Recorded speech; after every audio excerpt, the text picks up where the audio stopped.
Welcome to the Flat Earth Debate Uncut and After Show. I'm your host Nathan Oakley, and if you are new to this channel, or you've not done so already, then be sure to subscribe, hit the bell notification icon and join button if you'd like to become a Nathan Oakley 1980 channel member and keep up to date with the Flat Earth Debate. If you would like to support the channel, there is a super chat that runs alongside each of these shows while they premiere, and there's also a PayPal, Patreon and crypto link in the info box below the video.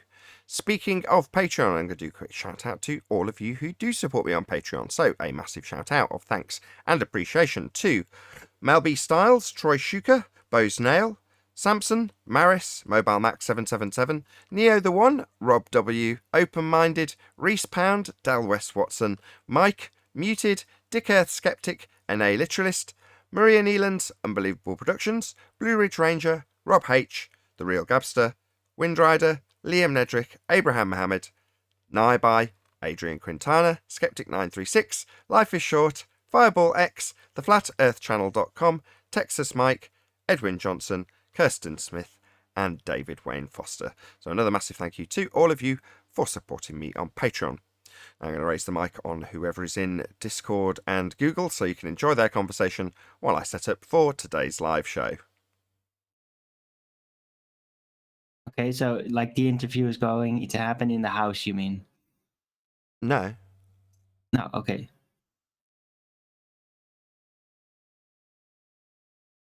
So why are you here so early, Arwin? Yeah, I'm not doing my own show today. Oh, did you not do it today? I just what? I didn't notice as I was doing other things.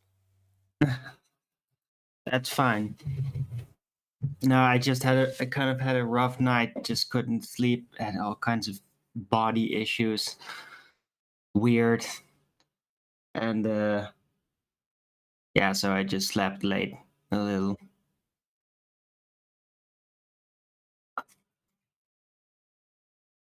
And also they're constantly like jackhammering right outside. Just a lot of noise, very annoying.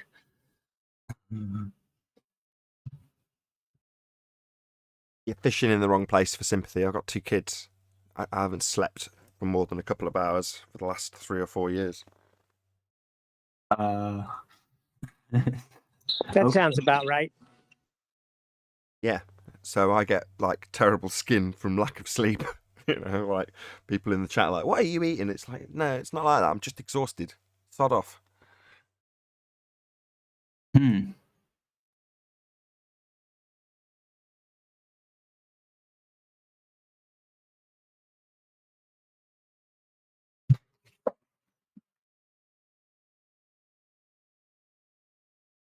So that would mean that you were, if you haven't done your own show, you're normally particularly loquacious this sort of time.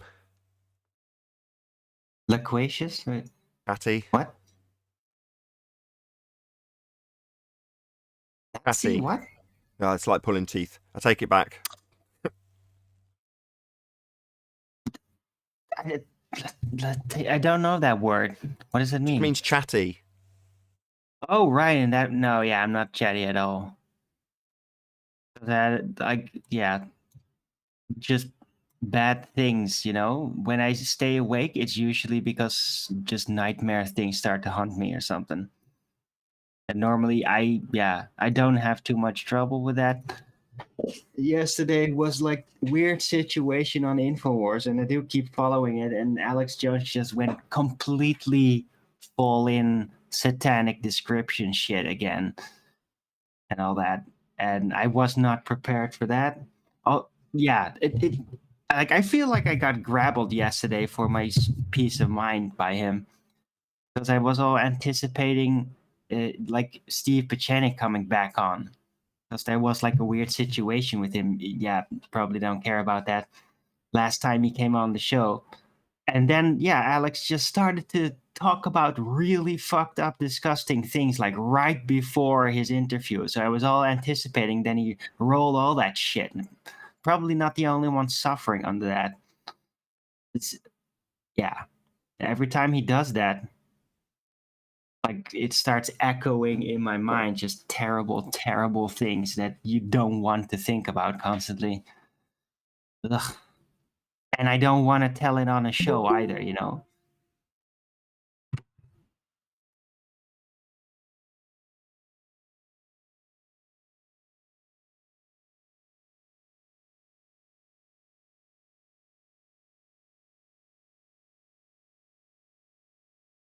But yeah, there is a weird thing going on with Trump and the new supposed United States presidency. It's really weird. If you watch that interview between Alex Jones and Steve Pachenik, yes, it was really weird. Just confusing. Because they both seemed very much convinced from their own sides, but like I couldn't make it out. Good morning. Hey, Hey, Tent. Tent. What did I miss? Nothing. Owen's just doing the early bird show on the pre-show, which is ace because I've got a lot on. Oh. Oh, are we recording yet? Anyway, I just he's on early. All right.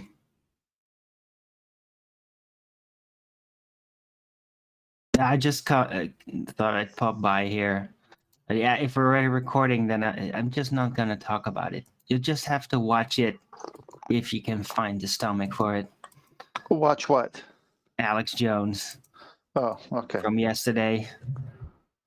He rolled out all kinds of nightmare shit, and yeah, that hit me in the wrong way. So I was basically sleepless all night. You got a link of the actual thing you can post somewhere? Sure. I put in Master B if you could. Yeah, and by the way, really weird. I think that band.video is just completely blocked in my country now, which is Alex Jones's specific video platform. It's really weird. What's weird about banning things in countries? Nope. They've Smart ass. they've been doing that for a long time. Well, this one hasn't been. But I don't. Right. Maybe it's not that. Maybe he's like under some DDoS type attack or something on that platform. I wouldn't be surprised if that were the case. Anyway. Yeah, things that were open are seeming to be closed, and things that are closed will stay closed. So even more things seem to be getting banned. Yeah, I got a link. All right, great. It's I'll take a not look. with the creepy stuff. I think it's just the interview with Steve Pachenik. I'll post it in Master B. All right, thank you. Because like Steve Pachenik has basically his own type of Q angle to it, but it's separate. And the Q narrative kind of got grabbled, but like, yeah, this guy is really like deep intelligence in a way. Yeah, but Steve Pachenik also says he's run psyops in countries to Yes. make things. So Right. Yeah, but like, is he just going to be then publicly nefarious and manipulating towards that's- the crowd like that? You see, but Well, it's complicated. But Well, when it this is- comes down to it, like, is there a Sun Tzu move going on that's just really deep hidden psychological, and like we're supposed to all believe he's lost to let the enemy make their moves and then use that against them? or this is a psyop, and Steve Pachenik, who runs psyop, is playing in his own psyop. Yeah, but to what end? Well, what would be the effect to just calm everybody down on our side like that? To what end are any psyops done? Until the end, you don't know why they were done unless there's big clues along the way. So I'm not sure what's going on personally. So many crazy theories and positions out there. I do know what's going on a daily basis, but to put your full support as to exactly what's going on, I don't know. Yeah, but I think that is part of the Sun Tzu move. It's like we have to it has to look like this is really happening. So there has to be some this is just like heavy strategy shit and like sacrificing some of your own to make it seem real and everything. And what nationality was Sun Tzu? Chinese. Very, very funny. But yeah, back then I don't think they had discovered America yet, or No, maybe no, I'm they not. did. It I'm was not saying Tartaria, that. whatever.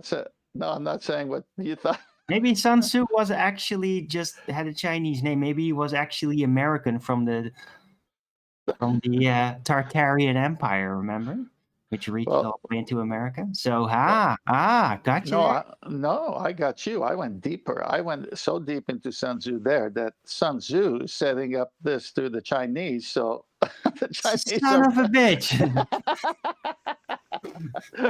Who knows? Crazy stuff. Right. What's up, Ken? Hey, Neil.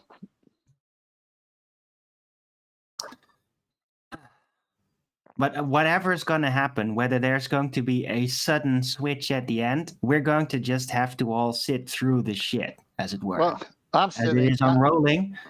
And then, yeah, look, what can you really do from a losing position vantage point? You know, that's the bigger issue. Whether there is a good at the end or not, the problems that are here in general. And that's what we're going to have to deal with, whether there is a Sun Tzu move going on at the end or not. You know? Good morning, Arwen. I didn't know you were here. Oh, okay. Kind of early, They're just correct? discussing. Yeah. Just discussing the local propaganda, Neil. Just let them have at it, I would say. Yeah, we're in the middle of a Sun Tzu move, so either come in with a karate chop or stay out.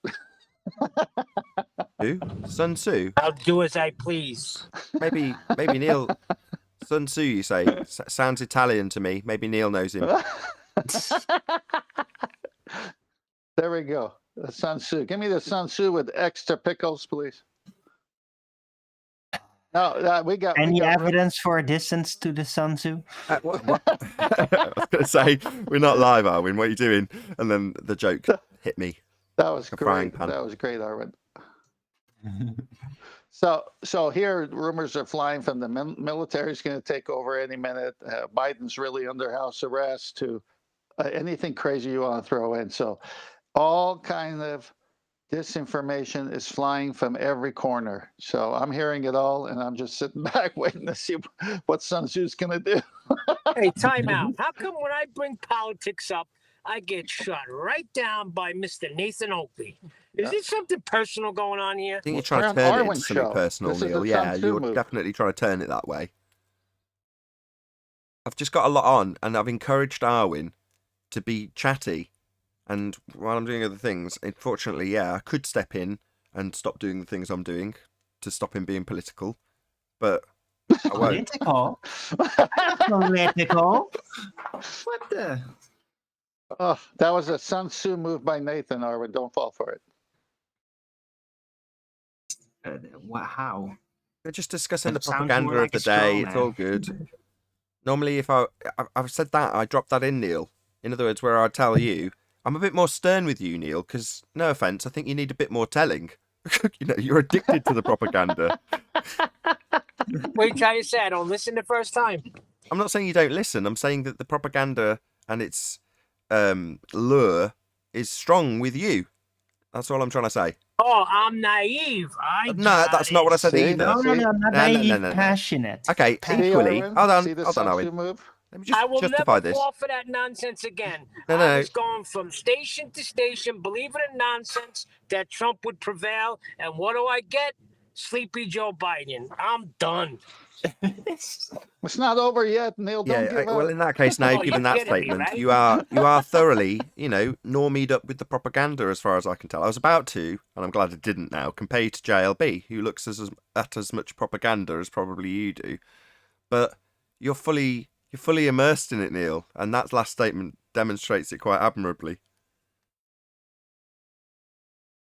I'm also fully submersed into it through my tenacious suspense of disbelief. I understand that, Arwin.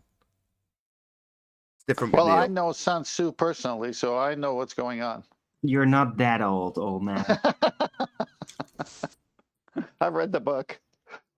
Right. If you feel singled out, Neil, it's because you are. I got very thick skin, Nathan. Nothing affects me. You could never offend me. I'm not trying to offend you. I'm trying to help you out. But when I say burn your TV as a metaphor, I realise very few people actually have televisions these days. It's just metaphorically speaking. That's what I mean. And, you know, when you hear people discussing it, you're like, well, you're immersed in it. I overheard from the other room. When I get involved, I get in so I know what's going on. Like Flat Earth, for instance. I got involved, now I know what's going on. Shouldn't let it So my distract you. son told me if I do not vote, I cannot say a word. So I got into it to see who I was voting for, and I got sucked right into politics. Your Now son I'm suckered you in. Right. You're not allowed to have an opinion on this meaningless nonsense that will stress you out and you won't have any bearing on. Unless you have a minor bearing on it, or a perceived bearing on it, by putting your vote in a box as it used to be. And the whole time I'm getting involved, I'm thinking of what you said, play and write and president and all of the words that you put them together and it's all a big show. I still got sucked in. Well, they're telling you, and they're putting it on a stage for you, and you're clapping along with it. Well, I don't know. I was going to take it onto a different subject because it's off, you know, something that you've obviously taken a bit personally. And hopefully Arwin will take it a little less personally if I put it on him when he tells us about his sleepless night because he's watched some fear-mongering... Let's not be too derogatory to Alex Jones. Some fearmonger. Yeah, I just got caught up in gay Uncle Alex's stories again. Well, exactly. So he succeeded then. Right. Yeah, but it's because my own issues in the past, you know? But yeah, he usually doesn't do that, but he did that this time. And I feel really grappled like that. But yeah, it is what it is. I know. Hey, Neil, if you're really sick of all that shit out there, but you are into the propaganda still, and you still, if you want to know about the potential Sun Tzu move going on, then check out the link in Master B and just watch the video. If you know Every it's all time I nonsense, get out, they From both pull me sides. back in. if you know it's all nonsense, but you want to dabble in a bit of the propaganda, here's a link. Keep up to date with your propaganda. Oh, this is great. I love this morning show. This is good.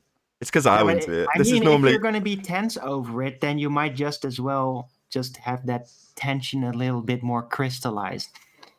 what we are getting is the Flat Earth early bird. This is what this is. We haven't actually. This isn't Flat Earth debate. I take no credit. Right. This is Arwin's doing. This is what it's normally like in a show. Give you a plug, Arwin. Just chill. So check out the Flat Earth early bird because this is typically what Arwin's like, but with his guests in the chat.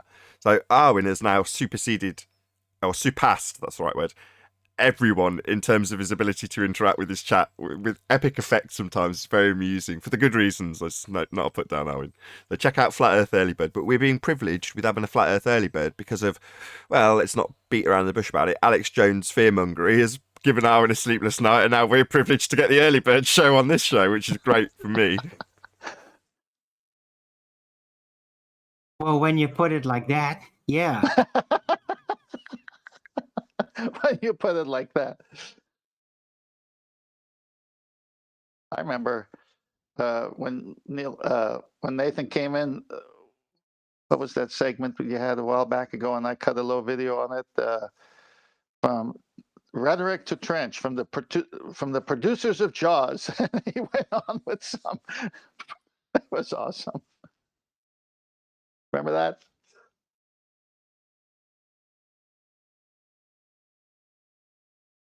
Which decade was that? That's when I recorded you and Chocolate, and when the three amigos came on, and you said, "What a team!" Oh, right. What was that? Yeah. Oh, Chaiki. It was Chaiki and somebody else and somebody. Right. Well, that helps because, you know, especially in the recent few years, when you mention who was there, you can almost get a timetable just by the people that were present, because so many ballers have their period, they come in, and then they kind of fade away again. I'm gonna see if I have the audio for it. It was too funny. Hmm. Yeah, hang on. I may have the audio still for it. Oh God! By the way, I don't know if anybody's taken notice of this, but I uploaded like a 2 hour. No, wait, no, not 2 hour. Probably half an hour. It's a very big recording with video. Didn't need to be there, by the way, and dumped it in Master B of Rumpus and Brenda and Zanuck, all just blabbering on unobstructed. Like they were throwing out what they wanted to throw out if Nathan wouldn't have muted him. Did you hear any of that? Where did you record this from? From the after show. It's like way Right. after Nathan's already done the show and all that. And they were just sitting there Right, with next like time- 10 people in the next after ti- show panel in Discord. The Rumpus was doing a live stream, I think. But I recorded part of it even a couple of It's times. fine, but next time try to ask permission. Well, I haven't well, how do you say that? I haven't published it. Doesn't mean that people can't take a look at it.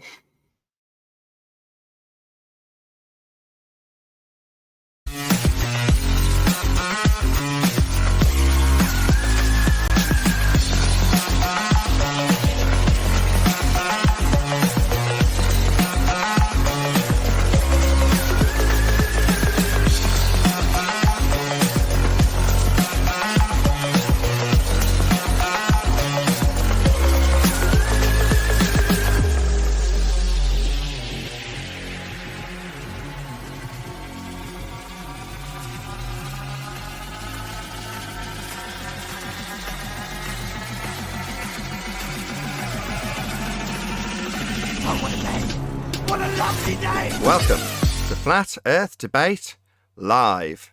I'm your host, Nathan Oakley, and if you are new to this channel, or you've not done so already, then be sure to subscribe, hit the bell notification icon and join button if you'd like to become a Nathan Oakley 1980 channel member and keep up to date with the Flat Earth Debate. If you would like to support the channel, there is a super chat that runs alongside each of these shows while they are live, and there's also a PayPal, Patreon, and crypto link in the info box below the video. Also below this video is a link to get £50 back for switching your UK electricity supplier to Octopus Energy. Most importantly, if you'd like to join the discussion, simply mute the page you are currently watching, then click the link in the info box below this video to join the panel and express your views on the nature of Earth. If you do join, please don't swear. If you do, you'll be ejected, and if you are, please don't try to rejoin the stream using sock accounts. You'll be warmly welcome back on the next stream. Please also share the show on social media. Sharing the show obviously increases the live audience, but this in turn increases the chances of a more diverse panel, so please share the show on Facebook and Twitter. One last time, if you're new to the channel or you've not done so already, then be sure to subscribe, hit the bell notification icon and join button to keep up to date with the Flat Earth Debate. Now, we are joined by 10th Man, Neil and Arwin in G+, together with a whole bunch of people in Discord, so welcome one and all. Hey, good Friday. Hello, good afternoon. It's super enthusiastic Discord for a Friday. Hey, I Morning. was just playing the rerun of the Pickle Rick when you started your show. Pickle Rick. Yeah, you want to hear it? It's the minute 50 seconds. I debuted it on my channel, and you played it on yours when I did it. Where is it? In one of the... No, I got it. No, I got it right here. I'm just gonna play it through my mic. okay. Here we go. Speaking of Pickle Rick. Hello. Yes, go ahead, Dennis. Speaking of Pickle Rick, Brian, you made a connection with Pythagoras with 8 inches per mile all the way to current day Pickle Rick. You want to go over that? Sure thing. Yeah. But there's a timeline, you see, that led us to yesterday. And today. He created a mathematical reference model. It's him that gave us the 8 inches per mile square. He gave us the original calculations for the globe. Now, his promoted by Aristotle. And then Aristophanes his three assumptions by pre-assuming exactly what he said, and then getting the almost exact same for a circumference. And then after that, Al-Biruni in the 11th century, what he did was another pre-assumed radius value. And then we end up yesterday today with Chucky and Ed Freeze. That's what we get. Oh my God. Martin. Is that the yes? No, it's just an accurate description from rhetoric to trench. That's all it is. Sounds like a timeline for a movie. From the producers of Die Hard, from rhetoric to trench.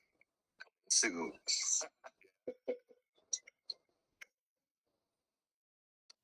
Very good.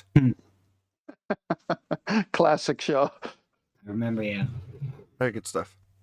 Should we do a bit of housekeeping? Now everyone hopefully off mute in Discord. Yeah. The love from Discord.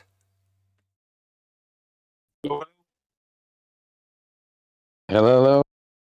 Thanks, George. so enthusiastic. Any evidence of physical geometric sphere edge? That would be a horizon, formerly known as Earth curvature. Well, they were still talking about that yesterday in the after show, the after show. So they still claim it. They were still discussing. I stepped in at some point and started to talk back, but they still do claim that the horizon is geometrical. They still do, even though they said they never did. We've got this thing called the Black Swan that shows the horizon beyond its geometric capabilities. I know, that's what I told them too. They weren't really listening. They just said it was debunked. Then I told them, no, you don't seem to understand what the Black Swan is. Then just moved on anyway. But did they tell you how it was debunked? Hmm? Did they tell you how? The Black Swan? Yes. Yeah, they say they do. No, but did they offer you an Arwinian paradox? Because that's, to date, the only thing that stands. Well, it's the R value that we can no longer measure being used to move the horizon, something that's physical, into a geometric and incapably positioned position. Well, what my angle to that argument is that I basically tried to explain to them any miraging effects as established to be out there in the physical world within the field of optics can never displace anything visual, or it displaces things visual in relation to the horizon, but it never displaces the horizon itself. So like a bulge might stick out a little, bulge of water because of tidal bulge, whatever. But the horizon itself, that apparent line, that position where the horizon will be, which can be relatively close by looking because of weather conditions or very far, right? Which seem to be on the field of view higher, but it's just further into the distance. So if you take that into account, where it is, the horizon itself does not displace in relation to the horizon. It just seems further or closer by, further away, closer by. But visual displacements don't displace the horizon itself. So their entire argument falls dead anyway, because the horizon itself can't be displaced through the optics. So what you're saying, Arwen, is that the geographical position of, for example, London, England, or Paris, France, cannot move because it's physical. Well, the horizon itself, like the geometry of the visuals cannot really be altered by miraging effects. It's only things present on those geometries that might be displaced. Right? So by comparison, 10th Man saying, in the same way as if you're looking at France, let's say you're looking across at France from England, its position can't move. It's physically where it is. can't put something that's in front of something behind something if it's physically in front of it. Now, likewise, if the horizon's comparable, i.e. a hill getting in the way, because we're on a sphere with a curved surface falling away from us, then that hill must be in the way. Those are the geometric capabilities of the sphere they say we're on. If it's beyond that, then it's no longer physical, and we are told it is no longer physical. We are told that we don't see geometric horizons. We're told that the geometric horizon only exists in the maths. Why? Well, because we've shown the horizon to be beyond the geometric capabilities of a sphere Earth. Ergo, it's not geometric. Now, as soon as it's not geometric, you can't derive an R value from it. So you can't justify its moving with an R value, i.e. terrestrial refractions move the horizon a physical location beyond where it's supposed to be blocking. Makes no sense. Also, you can't use that R value if you can't measure that R value, and the R values derive from a physical horizon, which they're telling us isn't physical anymore, hence the Arwinian paradox. You can't move the horizon with an R value that's been derived from a horizon, because it makes it no longer physical, exactly as we're being told. That indeed also, right? But yeah, the ballers have this really tenacious belief that that optics allows them to look behind physical obstructions. They really believe this. Well, They it's the really only way. It's the only way they could keep their calculations for their globe model in their mind real. Glad you added in their mind, because in their mind they can still utilise an R value that they can't derive from a physical horizon with dip angle measurements. And what are they going to do in lieu of that is go outside of the closed system we can consider Earth to be. So we go outside the closed system. No, that's not possible. Well, we'll consider it open to go outside the closed system to take a picture of it being damn well closed. No, that doesn't work either. So you can't go outside to space, the second law of thermodynamics violation, to take a picture of Earth as a sphere to claim it's a sphere. And you can't take dip angle measurements to assume R in every single claim to be proof of a sphere thereafter. Because you haven't got an R value anymore. We've debunked it. They left us with no choice. We had to debunk it. We had to debunk it. We were left with no choice. Why? Well, because we pointed out that to assume one's outcome is a begging the question fallacy, and the response we got was, we already know it's a sphere. So we had to take the argument to that level where we assumed Earth's a sphere, and within that argument pointed out how it's beyond the geometric capabilities of a sphere, i.e. Earth is flat. Hey, everybody. Hey, Brian. Hey, Brian. Hey, Hey, Chocolate. So they said, we've measured it, and then the black swan came in, and then they said, okay, we wouldn't expect to see it. Well, then you could have never measured it. Yeah, but it still works in our mind with a calculation. Can we keep our ball? No, because they didn't get the R value in the first instance. Because they can't derive it from a non-physical horizon when the very essence of their model is that it's a geometric, physical obstruction for things in the distance, derived by way of its physicality.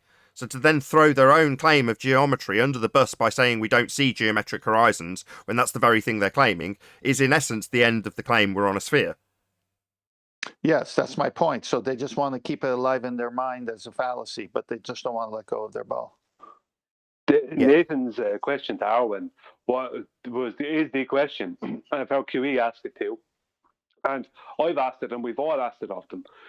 They say, oh, the black swan is debunked. We go, really? How was it debunked? Oh, refraction. Really? Show us how it happens. Show us how it was debunked. They can never show how it's debunked. It's just a hand wave, dismissal. By show, what you mean is you can't physically show a hill between you and something in the distance being behind the thing it's supposed to block. In physical terms, you can't say refraction and then have their claim that the horizon is suddenly behind something it's supposed to block actually work in physical terms. Is that what you mean when you say you can't see it? Yeah, it can't be done. Like, all you can do is say refraction and then never be able to actually show what they're talking about. It's just a hand wave claim. It's like, oh, refraction. The black swan is debunked. Refraction. And how is it? Explain it, show us something. They can't do that. And that's ultimately... Most of them don't even understand the argument anyway. Sure, but there's another reason for it, and that is absolutely valid. But the other reason is because when you say show, the reason I focus on that word, and your example has been demonstrated correct first, they can't show a geometric R value based refraction. It doesn't exist as anything optical. It's merely a geometric value. So it's a 7/6R in terrestrial form. Well, that's what they call standard refraction. Well, refraction is real. Terrestrial refraction is 7/6r, just an r-value derivative to bend light at the rate of a presupposed sphere Earth that is bending the light around. So they've got a sphere assumption, and they bend the light at the rate of the sphere assumption, but the sphere assumption has come from a derivative r-value that we've debunked. End of globe.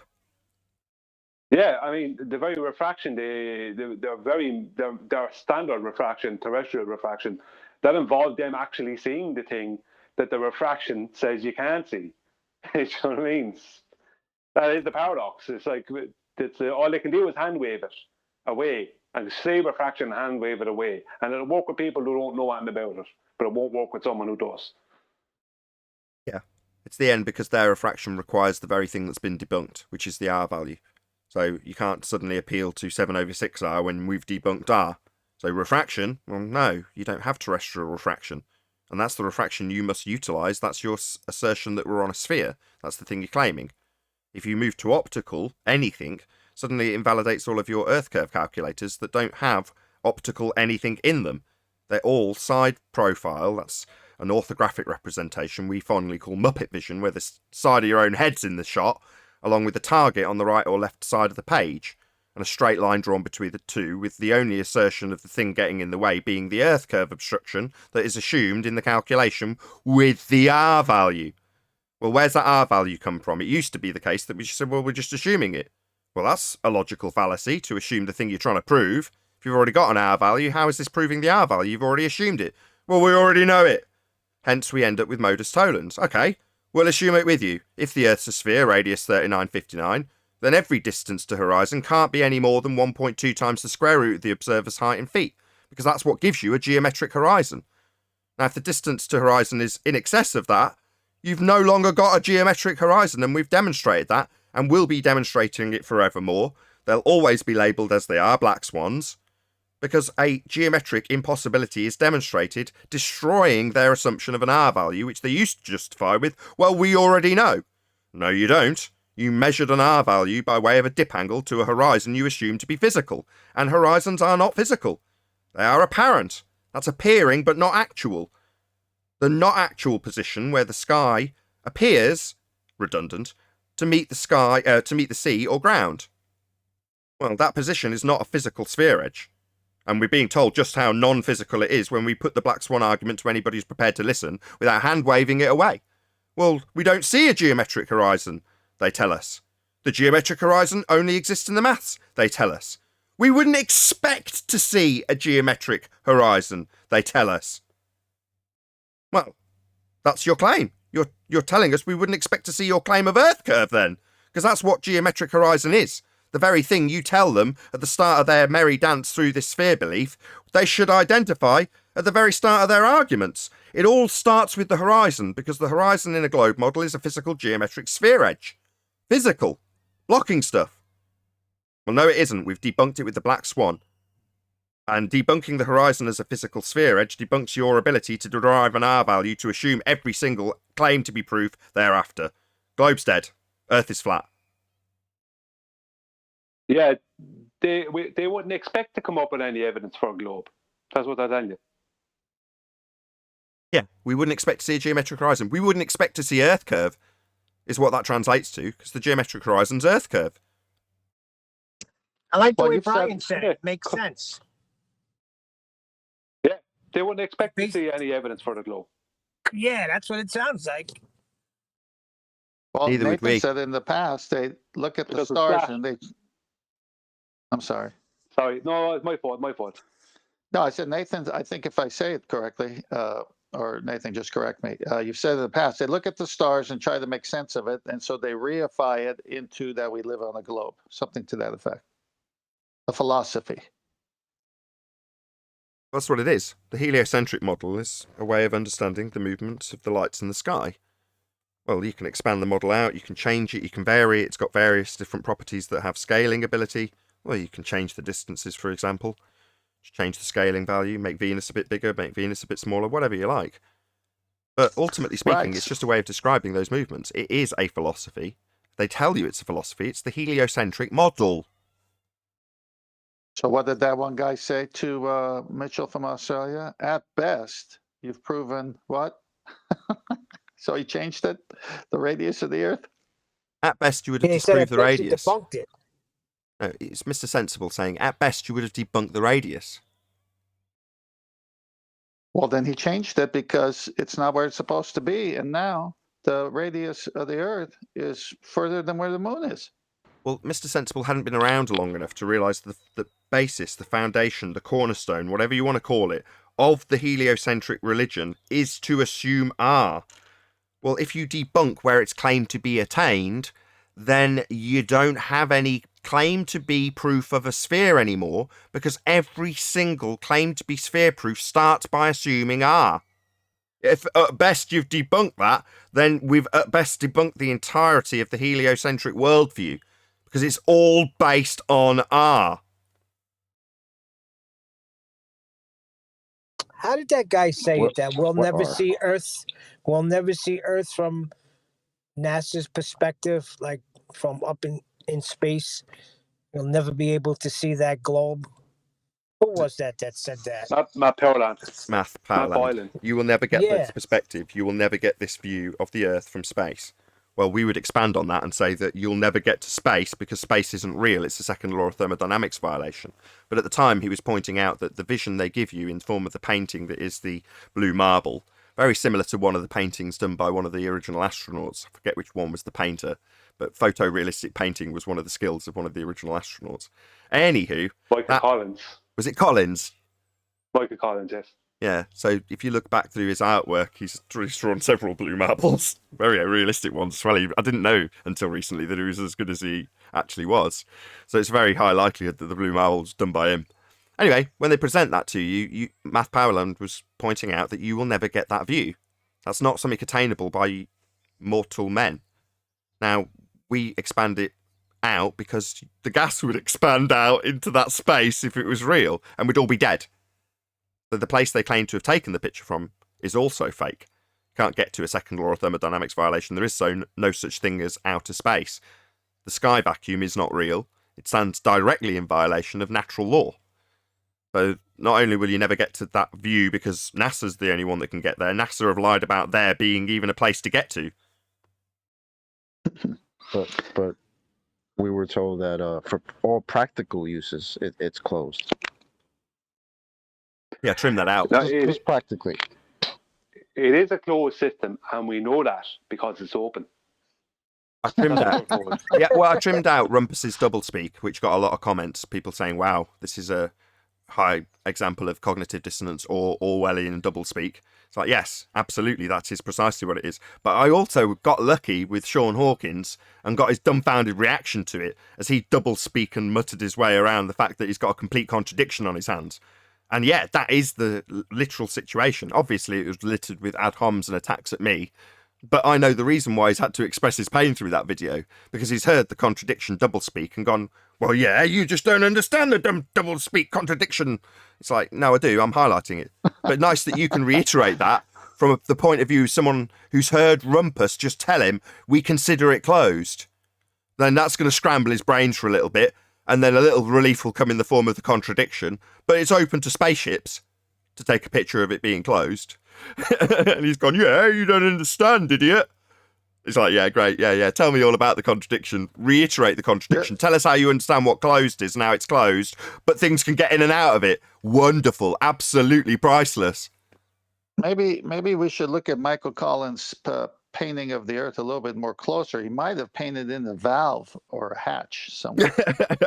Like in Spaceballs. Yeah. I have a disagreement. I wouldn't call that getting lucky with Sean Hawkins. No, I realise shooting fish in a barrel and all that, but my point is that immediately after having the Orwellian doublespeak contradiction laid out in very simple terms with us having a damn good laugh at it afterwards, and Chocolate even saying, man, you just killed yourself because the contradiction's so glaring, the fundy, or a fundy, it doesn't matter who, the fact it was Sean is irrelevant, expresses their cognitive processing in terms of how they will reify this contradiction into a justifiable, plausible explanation, when it in fact is actually a just blatant contradiction. You can't be open and closed simultaneously. But they will describe Earth as being closed for the gas pressure, open for stuff to leave it to take pictures of the gas pressure that's not contained. It's a complete nonsense. They've got a glaring contradiction. But I think you missed my He point. was saying for all Go on. practical purposes, it's closed. So by that logic, would that mean for inferring that it's open is impractical? Go on, Brian. I think you were saying I've missed your point. Go ahead. Yeah. Getting lucky with Sean Hawkins is catching him saying something that actually is correct. You know what I mean? Not something that's incorrect, because that's 95% of his day. I was being sarcastic. I see what you're saying. Sean Hawkins is always putting his foot in his mouth. That's true. It didn't get by me. I got that one. I get that, but as I say, it's more useful to see anybody, regardless of who, verbalizing their cognition, the way they process the contradiction which is on the globe side, and how they justify it. Admittedly, peppered with lots of anger aimed at the person that's highlighting the contradiction. That's me. Yeah, just look at the guy for the past few days. He's getting all frustrated and sighing, but then he turns around and he says, "You won't understand." So, Nathan, break it down even more for the audience sake. So they're saying, when they say for all practical purposes it's closed, they're saying that gas molecules cannot leave because of that, but then larger matter like spaceships and other things can leave. Just paint the picture of that. Yeah, they're going to say that the spaceships are overcoming the gravitational attraction. They reach escape velocity, as they describe it, which assumes orbital mechanics and gravity are not actual force that you can think of as a force, actually the bending of conceptual mediums known as space-time. Well, when they describe those not actual forces, presumably with a lot of convoluted doublespeak packed and padded in between it all, they'll ultimately describe what Rumpus described in much more concise and simple terms. It's got to be closed for us to have gas pressure. There's just no way around that. It's a natural law, folks. We've been saying it for 3 years.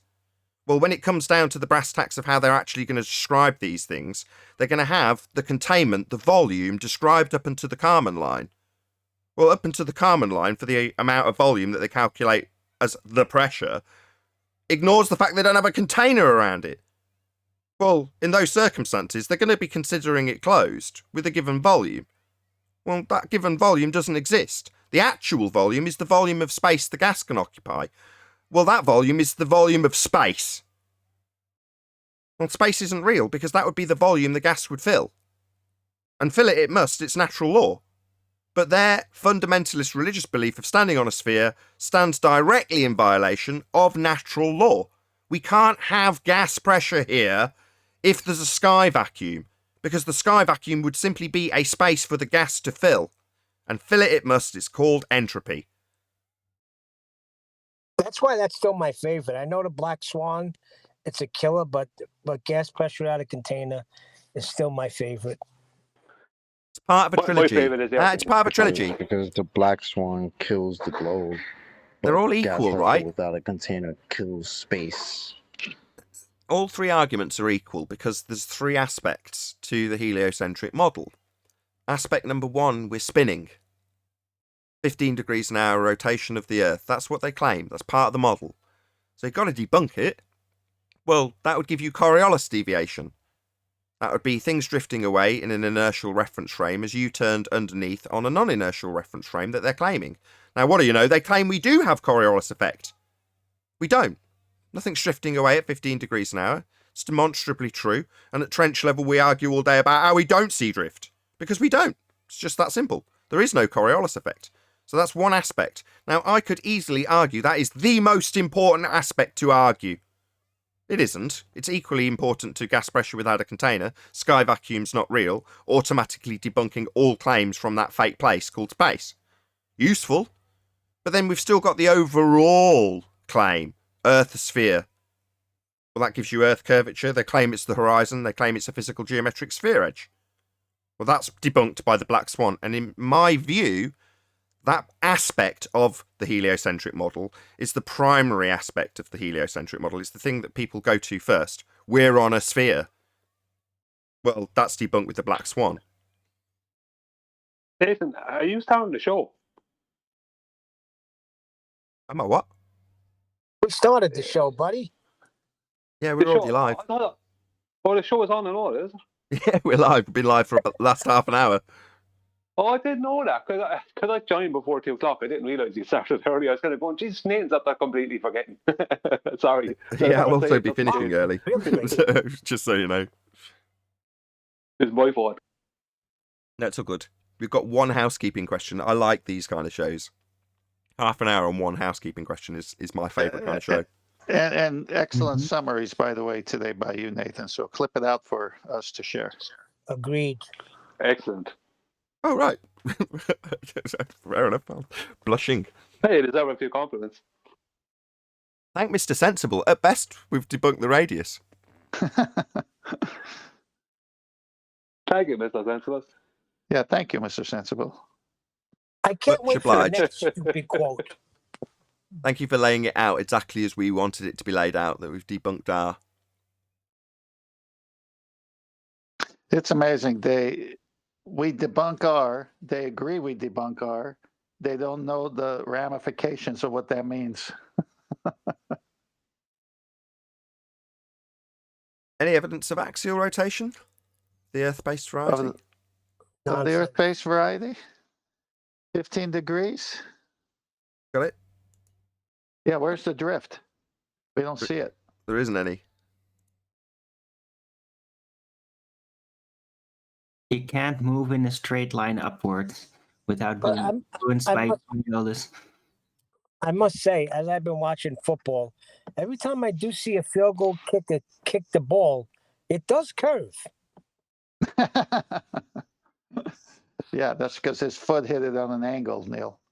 Useful if you're going to assert that it's curving, because from the stands, the ball which actually travels straight only appears to curve because you turn underneath it on a spinning ball earth. That was what Neil deGrasse Tyson asserted. If you're saying, well, they just naturally curve, they just generally have a tendency to curve, well, yeah, maybe. But ultimately, it's asserted that Earth's turning underneath a football at some stage by Neil deGrasse Tyson. Likewise, Well, it's all you claimed Earth turns underneath snipers' bullets. Well, if Earth's turning underneath footballs and snipers' bullets, then it's going to turn underneath an aeroplane and a drone and a hot air balloon and a helicopter. And that doesn't happen. I could give an alternative explanation to why the football was deviating. It has nothing to do with Coriolis effect in reality. It has to do with the pressure dynamics of the pressure surrounding the ball, the air pressure. And yeah, it's a very elaborate thing. It's like its own science. But football players learn about it intuitively just by doing it, right? But there's air pressure dynamics going on with the football, and that's why it curves like that when you kick it in a certain way. Not because of deviation, because the Earth is turning underneath. I'll even go as far as to say, if you would kick a ball in a vacuum, it won't curve. Yeah, but you're I- speaking about How about actual that? deviation. How about that? hang No, on. wait, Not you're an saying apparent bend it one. like Beckham? Like Beckham in a vacuum couldn't bend that ball? Sorry, Ted. No, it's because of air pressure dynamics. So if you take the air pressure away, balls will not be able to be kicked in curved lines. Hang on. It's how you Hang kick on. it, Aaron. Hang I on. don't How know you- about that. hang on. Let me get in. I've played, billiards, right? I've played European football, and I've kicked field goals before. Now, if you can put a spin on it, and in golf, you could do it all the time. It's called a draw or a cut. You can make the ball do all kinds of curves just by the spin of your foot or the club head or the pool cue. So that's how it happens. We called it English in Brooklyn, like when you're playing pool and Yeah. you want the ball to draw back or curve, we put a little English on it. Right, but it does so because of the friction of its touching point with the table. Hang on a That's second. the friction point You're that saying enables that sort of spin. if you're trying to get it to bend, you call putting a bit of English on it. Trying to say with bend? What are you trying to say? No, I don't know, that's that's just what we You're say in Corby. Brooklyn. Curveballs, when you kick them, they're pretty light. They are influenced by air pressure dynamics with billiard balls and all that, and snooker. I It's think that's it's the touching of the table that allows that effect. If it was a frictionless surface, you couldn't do that. Nathan, Yeah, I think but it's with a football, Someone sorry, just acknowledge sorry, James, Arwin. go on. You'll just say it 3 more times if we don't actually acknowledge him. Yes, I agree, Yes, Arwin. I yes, think you're Arwin. right. And I think the okay. friction you is go. also partially... Can you prove that? Man, trying to get in this discussion is hard. Yes, it is, indeed. Go ahead, 10th man. Go ahead. I think that was a compliment because I've heard that too. Put a little English on it. So it's just saying how the English knew how to play billiards. English know how to do everything. Come on, let's face it. We probably English invented it. Snooker. Snooker. Probably. You got snookered by the English. They are one of Arwin. my favorite people. Them and the Irish. Thanks, Neil. I love the Italians too, and the Americans. So that means I love you double. Arwin. Are you What? from Dublin? Are you from Dublin? Is that why you love double? No, he said double because double Dutch. Okay. Arwin, it's how you kick the ball. A soccer player knows how to kick the ball to make it bend. So you kick the ball. Right.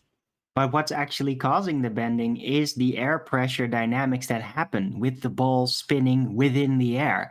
It's like the pressure that surrounds it from all sides. There's a certain dynamic to this. And that is what is actually causing the curving deviation. If Yeah, there was no pressure dynamics Yeah, by the way, surrounding it, Arwin's right. By the way, the ball's kicked will affect the way the ball spins, and by the way the ball spins will create...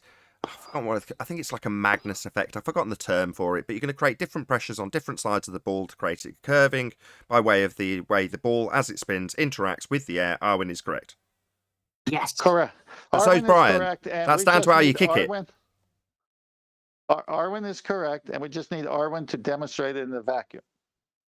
No, we don't. We need to Well, move on with housekeeping. It could be possible if NASA would allow us to use that room. You would not have an actual player inside, but you could make a mechanical, a mechanical foot to do the kick, position it, then draw the vacuum, and then test it. You could actually do that if NASA would allow you to use that chamber. The only problem for that is you'd never be able to bring it into reality because you'd never have anyone be able to watch it in real life because everyone would be dead. So what's the point? You want the natural world out there? Well, that's going to be a problem. There's no natural moving on. Any evidence of the R value? Nonsense. Well, how did they get it? And I think Brian went on this. Brian knows how they got the R value. Well, you calculate it. You take a length, then you assume it's connected like a sphere, and then you got your R value. Even though it could be just a circle or it could be anything with a circle, they just assume the third dimensional aspect about it. Well, wasn't it the shadows? Yeah, Aristophanes just measured a direct measurement. That's all he did. A north to south measurement or south to north measurement. That's all he did. Of an approximate 500 miles. That's going by what they say. I mean, because they used stadies at the time, which is a different unit than a foot or a meter. And there's a bit of an argument about what one stadie is or what one stadie is. But they say an approximate 500 miles. So he was calculating a measurement.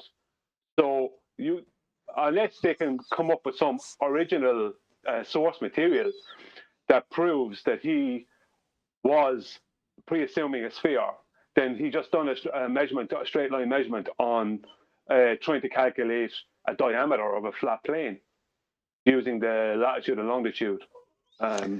Yeah, but the trick was the shadows, right? Well, that came in. We don't know. The shadow was the trick, but we don't know whether he was, I mean, no matter what way you twist or turn it, he still has to pre-assume a lot of stuff involved anyway. So he might have got it right. He might have got it right, but I don't believe it was as simple as they say.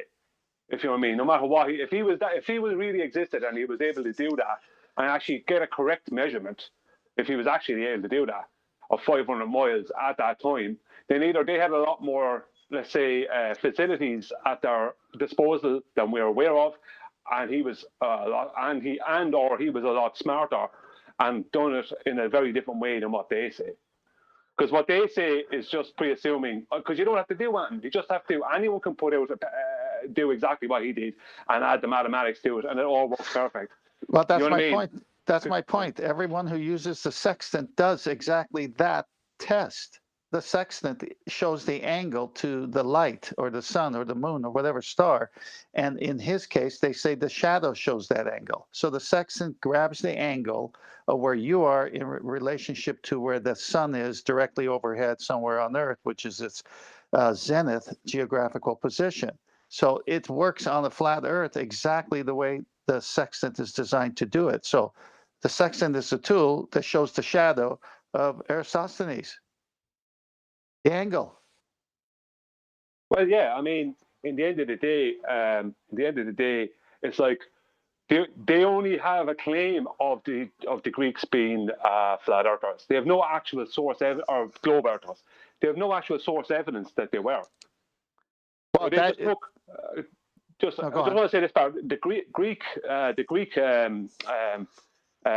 civilization was very civilized. They were a high civilization. So they very likely just latched on to the fact that in history the Greeks were a very high civilization. They were obviously a bit like the Chinese in that where they were smart, you know, and so they might have just took a somewhat recent, close enough civilization to Europe and the Western world, and just added a load of globe nonsense to it. Because you know, if the Greeks were that smart, how come they never made a globe? Yeah, Nathan, I'm going to throw some slides up. I want you to show if you would, please. In Master B? Yes, I'm coming your way now. Okay. Let me make sure. There we go. Only 4 slides? I thought I picked 6. All right, I'll send the rest if it doesn't show up. Let me know when you're ready. Yeah, it's 50% complete. Tell me. I don't know what's coming over, though. Let me send these 2 just in case they didn't make it. Okay, the first slide starts with the parallel lines, right? Yeah, tell me which one, just because I don't know. Cartoon of Earth Is it? with the moon shown with converging and parallel lines. Okay, so it's a blue ball. Got it up. Ready whenever you are. Yeah, is it a black background with a blue sphere? Black background with a blue sphere. 2 blue spheres. 2 suns. Well, one's a lamp showing divergent rays. The other one is just parallel rays. Yes. Okay, so as you can see, their model, the sun's rays have to come in parallel, and it shows it coming in this picture, drawing, whatever. And then if you put a lamp next to the same sphere, it comes in divergent. Now we know that when you look at the sun's rays, it's always divergent. It's not coming parallel. So that destroys their globe right there, their globe model of measurement. Because if the sun doesn't have rays that are parallel, it doesn't work for them, because they need to go to the center of the Earth as well as to the surface of the Earth. And when you see those arrows coming in, one say going to the center, one skimming the surface, it's going to have the same angle when they do their radius and they get their 90 degrees. But if the sun's rays come in at an angle, as you see with the lamp illustration, it doesn't work. Now, how do the sun rays come in? We've shown endless pictures of how the sun's rays come in. They come in at an angle. Now, the next picture should be a map with 2 circles. A star at the bottom, like a literal star-shaped star. Here, let me send it. No, it's a map with 2 circles. How you get a position with a sextant. I don't know why that didn't send. Let me go back. Master B. Okay, but is it figure 1.1? Sun casts shadow on the post at Alexandria. Well, actually, I see them all in Master B. No, Maybe I've just gone in the wrong order. Describe what it is and I'll put it up. It's the one that shows 2 circles. Got and it. It says GP of Rigel and GP Alphard. Perfect. Yep. So see where the 2 circles meet and you got the dotted lines from the 2 stars? Mm-hmm. Okay, that's where the sailboat is, or where the person's using the sextant. the star is directly over that geographical position. One's over the ocean there, GP Alphard, and then, of course, GP of Rigel, geographical position that is there on that continent. Now, the sailboat's over there where the two circles meet. Now, if you're that guy taking this sextant reading, you're saying, okay, my position to Rigel is, for example, I'm going to make this up, 2,500 miles. So you got to draw a circle from where Rigel is, from its zenith position on Earth, because your air almanac's going to say where it is exactly over the Earth at its 12 noon position, basically. And you're somewhere in that circle on the left side, but you don't know what part, but you're still 2,500 miles away from your point of destination. So you grab another luminary and you do another measurement with the sextant, and the circles cross each other at 2 points. Since you know where you are based on your previous, you know you're at the upper circle where they meet. So now you have an exact position. So you're 2,500 miles from Rigel, you're say 1,200 miles from Alphard, and you go to the Air Almanac and you find your longitude, latitude, and you know exactly where you are in the middle of the ocean. That's how a sextant works. Now, a sextant could only work on a flat surface. It cannot work over a curved surface because you can't get an angle on a curved surface. And when Eratosthenes was looking at the shadows, now if we can go to the other pictures, I don't know which one's going to come up. Got it. I'm tracking with you. Okay, so you just go, I don't know what you're showing. But if you go to the other pictures, they're saying because of the shadow and sun rays coming parallel, that proves the circumference of the Earth. Well, wrong, because sun rays don't come in parallel and shadows are cast because you're at an angle to that sun or star geographical position. So you're getting the angle to it from where you are, just like I described in the previous slide, 2,500 miles from it. Because if you get closer to it, the angle gets less and less. And if you're right under it, there is no shadow and there's no angle. You're under it, it's at your zenith.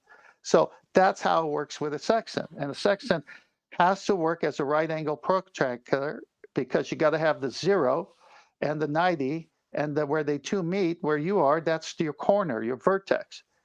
You can't have the 0 line be curved, say on the curved surface of the Earth, and your zenith go to the center of the Earth. There's no way to get an angle. I mean, how much of an arc is there over 2,500 miles? How are you going to get an angle? It's over. Perfect. Sorry, Nathan. Well, I'm just going to round out this live show and say if you are watching this on either Nathan Oakley 1980 or Nathan Oakley Premiering streams, then stay tuned as there will be an after show to follow. Unfortunately, if you are watching this live, this is where we bid you farewell. A huge, massive, enormous thank you to all of you. Smash the super chat, joined as a Nathan Oakley 1980 channel member, shared, subscribed, and all that good stuff. Also, below this video, there is a link to get £50 back for switching your UK energy supplier to Octopus Energy. Once again, stay tuned if you're watching on either Premiering stream. I've been Nathan Oakley, and I'll see you all in the next video.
Every day of the year. There's only 2 times a year. That's at around the June solstice and the December solstice, and around the equinox time. Sorry, there's 4 times in the year where it'll be in the same, where you know it'll definitely be that kind of same exact position. But the June solstice and the December solstice, the sun actually stays in a similar place for about a 2 week or so period, right? But the problem with that is this.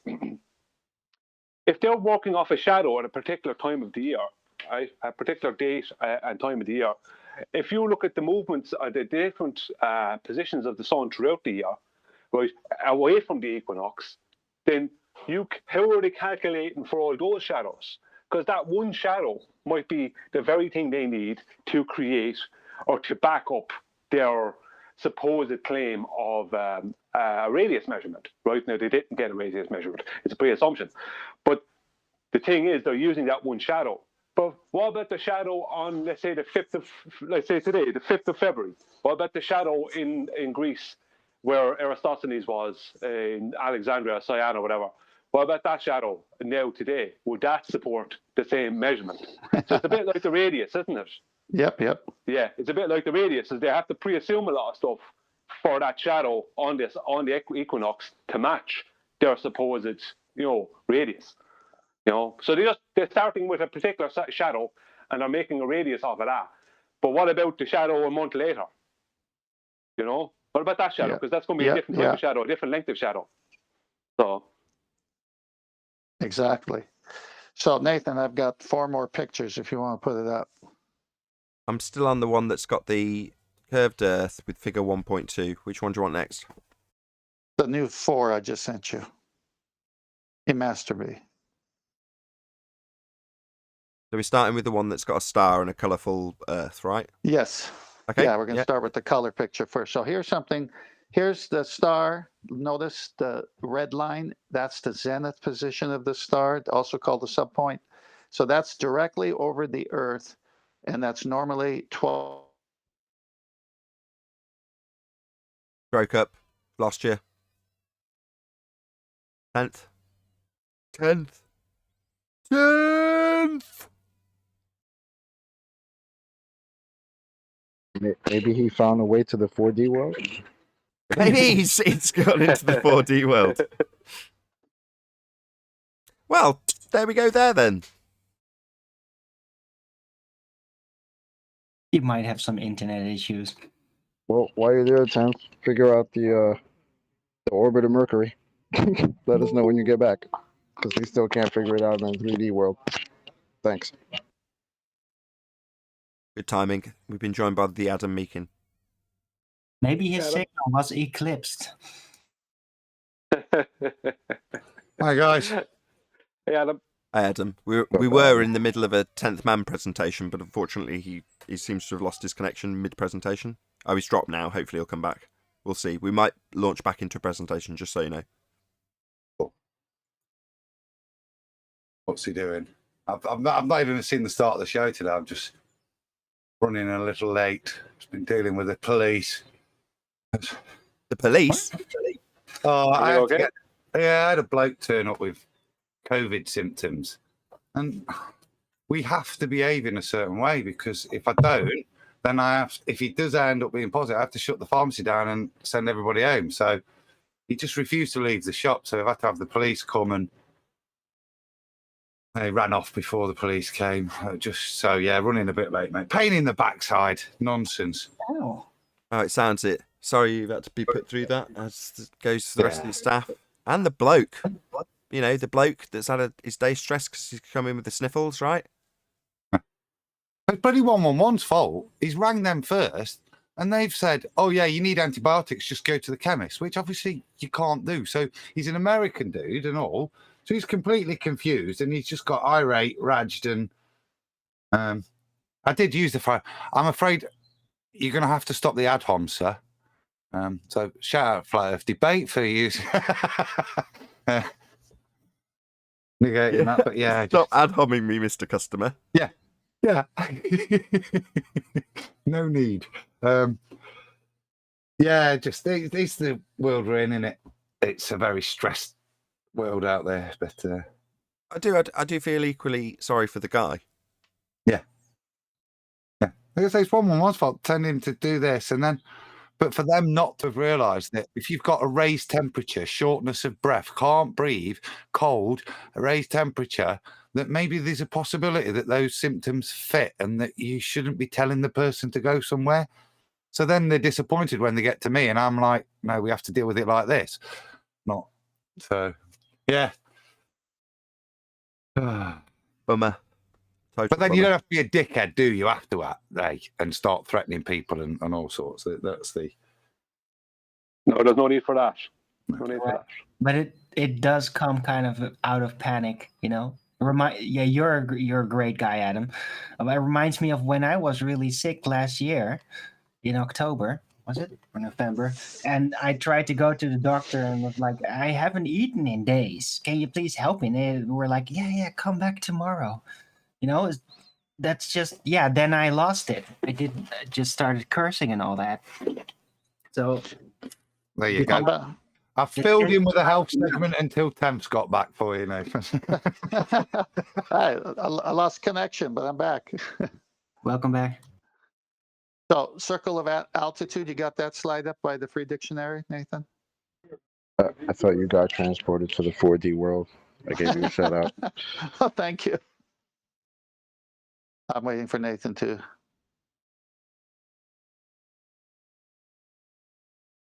Is he there?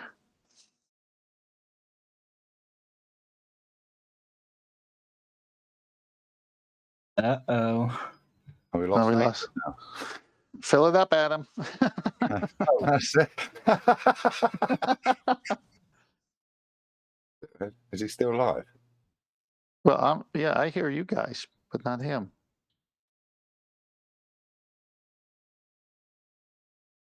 Are you going to continue the presentation? Well, I can't do it unless I know what slide he's on, so I'll just wait. We can talk about other things, no big deal.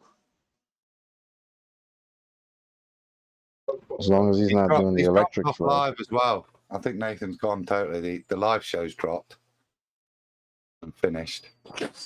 He's probably didn't getting come ready into to the leave, so show? you guys can chat in the meantime. No, he's killed the live show early as well. Hang on, Righteous. No, he started already. What were you saying? You talking about me? Sorry, I stepped away for a second. I'm dealing with kids. That's all. My wife's disappeared. The live show's mate. Yeah, The we're live sorry. show's dropped and not running anymore. Say that again. The live show, you know, that we're on now, it's no longer live. It's finished at 47 minutes. Yeah, that was intentional. Oh, right. Yeah, I started 15 minutes early and ended at about 1:30. Did it deliberately because I knew I was going to be looking after these two little monsters. I just don't want them running around and jumping on my nuts while I'm live. I can cope with it when I'm not and I'm recording. So do you want me to do it or save it for Monday? Oh, you're back? 10th. Sorry. Yes. Yeah. Of course I want you to do it now. My bad that it's been so disjointed. We're on the picture with the star and the colourful earth. It wasn't your fault. I lost the internet connection. Yeah, so let's go from the color, which I described before I left, right? You guys all got that one, right? The 3,000 mile nautical one. Did you hear all that? Yeah, it's on screen. Okay, you want me to start over? Because I don't know if that transmission came through. Did I go over this color slide? Did you hear everything? Just do it again. Okay, I'll start again. So the color slide that shows the star over a geographic position over the Earth, that would be its zenith or sub point in this case. And that's normally 12 noon, right, when it's overhead. Okay, so then if you're somewhere on the vicinity of that star and you can see the rays of that light of that star coming divergent, and it shows 3,000 nautical miles. Well, you're 3,000 miles away somewhere on the perimeter of this circle. You just don't know which part until you take a second reading. And when the circles cross from your second star, you're at one of those 2 points where the circles cross. But notice it's 3,000 nautical miles, and you could see the equation on top is it's driven from a 90-degree angle of that star having a zenith position on the Earth, where you turn to the book called the Air Almanac, say, where is that star right now directly overhead somewhere on the Earth? And that's how you figure out from the angle how far you're away from that position, so 3,000 nautical miles. And they call that a circle of equal altitude. Now you get two of those, the two circles will cross at some point, and you're at one of those crossing points. Exactly, you'll know where you are. The next one, it's a definition of circle of altitude. Notice the words, a circle parallel to the horizon, having its pole in the zenith, an almucanter. Go to the next one. Almucanter. Almucanter, the way you say it. And then it says here, a small circle of the sphere parallel to the horizon. A circle or parallel of altitude. Now, why do they put the word parallel? Go to the next slide. It's a GIF of a sextant, because a sextant could only work on a flat surface.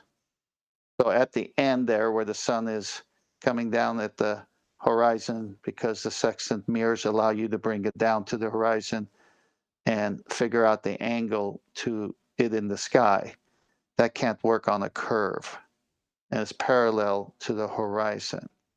So they do everything on the flat Earth. They have such convoluted ways of working it out to where it makes you think you got it from a sphere. But the sextant itself cannot work over a curved surface, because you cannot get an angle from a curved surface. You need two straight lines meeting at a point called a vertex that create a corner that gives you the angle. And Eratosthenes, when he saw the shadows in Alexandria that were not there in Cyan, all the shadow is a precursor to the sextant, because it showed the angle of the sun in Alexandria to be exactly what a sextant would have read too. That's it. Epic. Very good, thanks. I might add something to that, if that's okay, Nathan. Yeah, go ahead. Go ahead. I may not okay, hear well, it, thanks. but feel free. Thank you. What I was saying earlier about Eratosthenes and the shadow thing, that's done, let's say, done on the equinox, okay, where it's done at a particular time of year. Now, if you did that a month later, right, there's going to be a different shadow, right, and a different angle, because the sun is not going to be in the same position in the sky at that same time of day. So, but when they claim, right, first of all, they have to prove, right, parallel rays, right, from the sun, which is rays of light coming parallel from the sun, from a sphere, that they claim it is. They have to prove then also the distance between the globe Earth and the sun, right? That there is that distance does exist, and it does change like they say it does. They also have to prove rotation, because that would be part of the angle change as well. And they also have to prove it's gone on my head. Anyway, you have to prove at least those things and more to even prove their R value using that. And that still is only a calculation. They still only end up with a calculation. So they have to prove a load of different things to even try and support the claim that Eratosthenes used a shadow, and he had to pre-assume a sphere. So they have to do some load of nonsense just to try and support an R value using Eratosthenes' shadow demonstration. Indeed. Yeah, and we've debunked all of it. So it's buggered. Game over. Globe dead. No proof. Lots of assumptions. Yeah, not but assumptions is all it is. Because that angle, that shadow is going to change. Within a month, it's going to be a big change in that shadow length, in the angle of the sun. Because the sun is moving in the sky, changing its position in the sky. How it does this, I don't know. Well, that's right, Brian, because when you look at the Air Almanac, they have it over the exact position as the sun is doing its movements, as you say. It's different one month over the next where it's going to be. So, or anything like that. So they have it for every day, every hour, every second. So they mapped the sky over the Earth, all its zenith positions, to give it the geographical positions. That's how they're able to do it. But it's not the Earth moving, It's obviously the luminaries.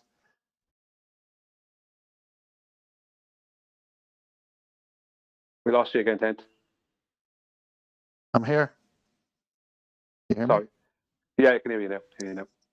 Yeah, no, I agree with you because you're going to get different readings. That's why in the Air Almanac, you have to go to the precise month, date, time, second to get that reading. So you're right as well. Well, the biggest problem we have out of all of it, even though the whole lot is a complete pre-assumption, the biggest problem we have is the fact that these exact same things can happen on a flat plane. Now, maybe you have to pre-assume stuff for that too, but it doesn't matter because the whole point of evidence is that, and proof, is that it proves, it's evidence that proves something. Is it Okay, definite positive or can I definite interrupt you? negative? Can I Yeah. interrupt you? Yeah. The biggest evidence we have is that it could only happen on a flat plane. It can't happen on a sphere. That's my point. It can only happen on a flat plane because the sextant can't work on a sphere surface. Yeah. No, that's true. I totally agree with that. Totally. Yeah, so we don't live on a curved surface if the sextant works. Oh, guess what? The sextant has for hundreds of years. U.S. Navy's taking it up again. So guess what? We don't live on a curved surface because sextant works only on a flat plane. Yeah, if the sextant works, then we live on a flat plane. The sextant more exponents. If A then B, A therefore B, isn't it? Yeah. I'd like to see a baller show me how. I'd like to see a baller show me how to get an angle with one straight line coming through your head to the feet where you are, to your feet. That's your zenith, and the other one curving away 3,000 miles away is where it's at. I want it on a curve. Show me how you get that angle. You don't. Two straight lines. You don't. That's it. It's over. Exactly. That's game over right there. In other words, in order to do it, the geometry requires that it's flat. And it is. And it works. And there's no adjustments required. It just works because it's flat. Therefore, not curving. It's as simple as it gets, really, when you think about it. It's only been dawning on me since you've been laying it out for us, 10th. But yeah, it is that simple. It's a complement and only a complement to the black swan argument, which is the core of this sextant working, because it can't work on the globe and the black swan destroys the radius value. So in a practical way, we can show the black swan is true by the usage of a sextant is where I'm coming from. Yeah, it ties off the end of it, and it makes sense as well in terms of the way that they justify most of their proofsies that come in this fashion. So be it geodetic surveying or anything else that's akin to this. That is to say that they make you assume in the explanation that you've got a reference that's a sphere, and they'll only detail that to the assumption that's taught to kids in school. You're standing on the top of the sphere. Well, that just gives them a straight line zenith to the centre of a presupposed spherical Earth. But from that point onwards, everything's flat. Measured flat, utilising your tool flat in this instance. Everything from there on is flat.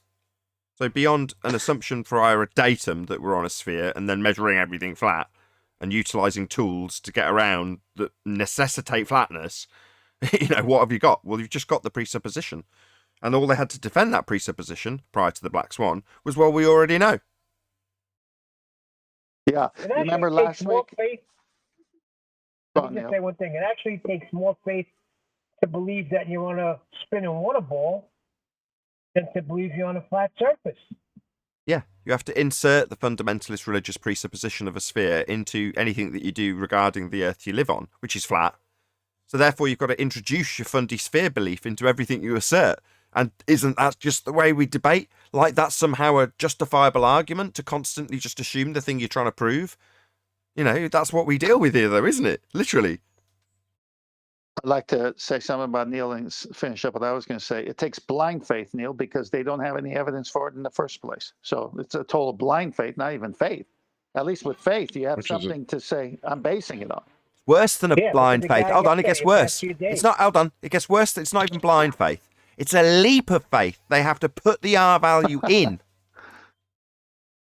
Yeah. It's a blinding leap. They have to leap over what they can literally see with their own eyes.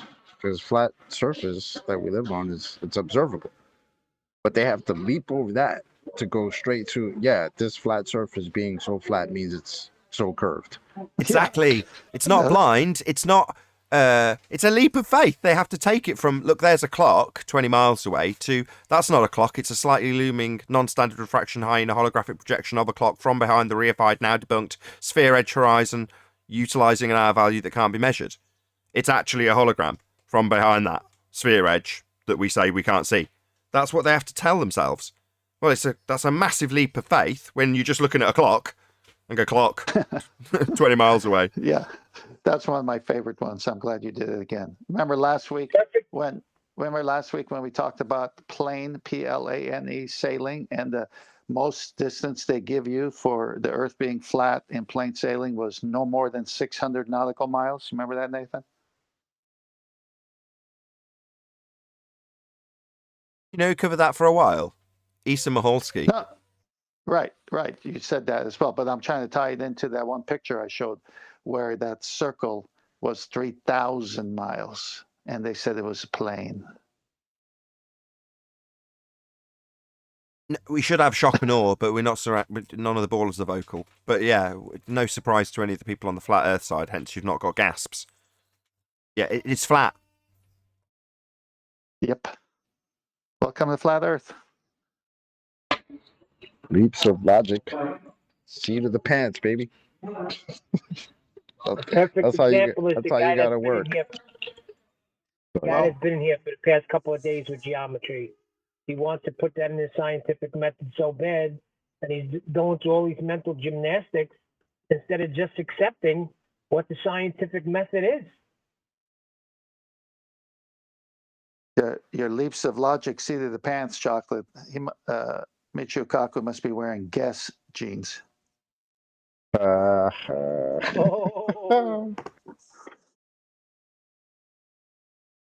I like it.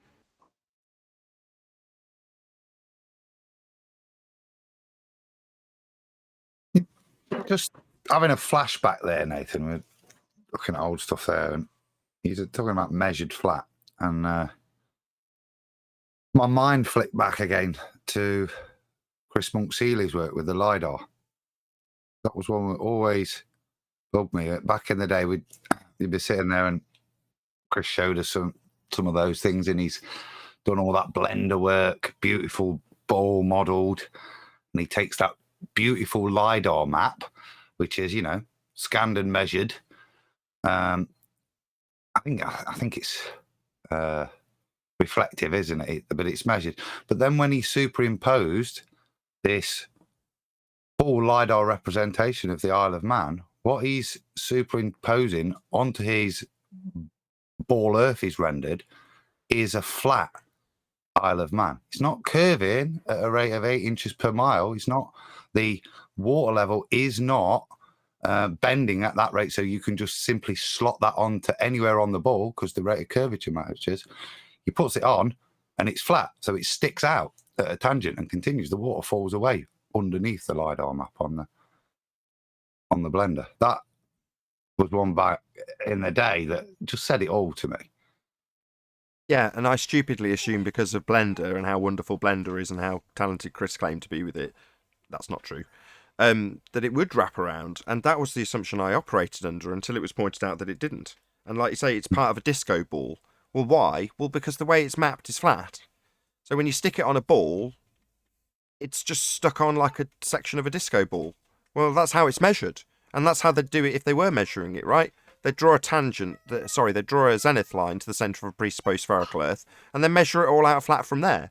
And that's what we had to go on.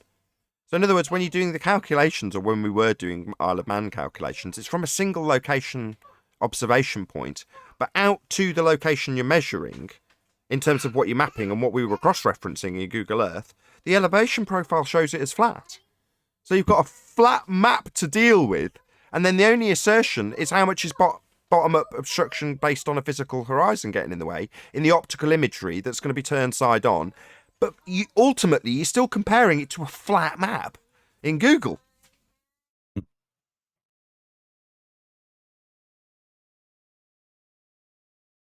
I did actually say that to Chris at one point. I said, is the LiDAR map therefore a proof of flat Earth? And the answer was yes, but... And then he explained how the presupposition of a datum would have been utilised for the plane that they surveyed. So they survey a section, flat, LiDAR scan it, flat. But, obviously, before the survey took place, they'd have made the same assumption. Well, the centre of the area has got a zenith, going to the centre of a presupposed spherical Earth, and we'll decide which area we're going to map out based on our tangent plane. And then we'll scan it all flat. That's what they did. But because at the beginning of the explanation you've got an assumption of sphericity based on a datum, they get away with it. My monsters are fighting. I'll have to go a second. Bear with me.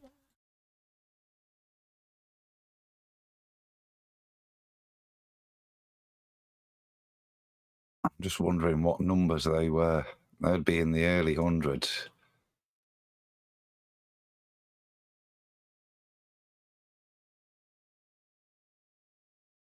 Yeah, because we were doing Isle of Man before I got here. It was like 140 something when I got here. So. But we are thinking back then. We're still, if working with the starting sentence of if the Earth is a ball, yeah, and that's all of us plotting stuff out, assuming if the Earth is a ball, we're still putting at the request of the ball is that geometric leading edge is the thing that's obscuring everything we did back then was with that assumption. Still, It's excuse Adam. Excuse it. Adam, back then, did they ever tell you that did they ever ask you why would you expect to see the geometric horizon? No, back then, that's what it was. That was the big bet when I think it was Miles or Rumpus back from the St. Bees stuff. Yeah, but you couldn't take that picture laying down on your belly because 1.2 miles will where the physical obstruction will be, which is why Riley got so excited when he did do it. Do you know what I mean? Because it was the real proof. You know what I mean? The testing it yourself proof. They just blew it out of the water, so that we knew. We didn't have the black swan to formulate it so beautifully, but we knew then. Do you know what I mean? There was absolutely solid evidence. But say, even in your mindset then, working with Chris and putting this on. You knew then. Did they know that later? Because obviously they didn't know. Like years later, they'd be confessing that, yeah, we've never seen a geometric horizon. You can't see it. It only exists in the math. But meanwhile, back then, they were telling you, look how much is being hidden by this geometric horizon. Yeah. Fucking great. Rumpus's tracings, all of it was based on that premise. The reason there was obstruction was one thing only, and that was the leading edge of your ball, and that's why was it.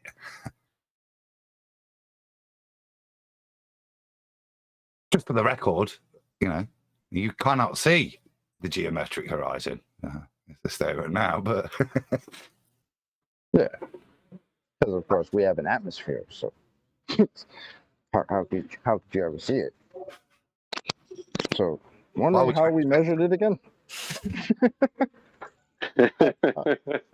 How do we measure that? We can't see it because we have an atmosphere. You measure it in the maths, chocolate. I mean, on screen for the audience's benefit now, this is the original and best. This is the Black Swan, the original one.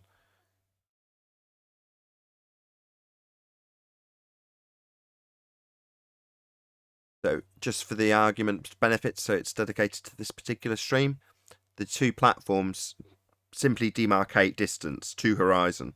And as you can see, the horizon is beyond these two platforms. Now, based on the observer's height, we should have had a horizon at about 1.2 miles. Now, the first platform's at about 6.5 miles, second one's about just under 10 miles, and the horizon's beyond them. So we don't have a physical geometric sphere edge obstruction at 1.2 miles, because 1.2 miles would be before the frame of this photograph. Like, long before the frame. This is a maximum zoom with a P900. And the horizon's beyond 10 miles. It's just as simple as that. It's beyond the geometric capabilities of a physical sphere edge.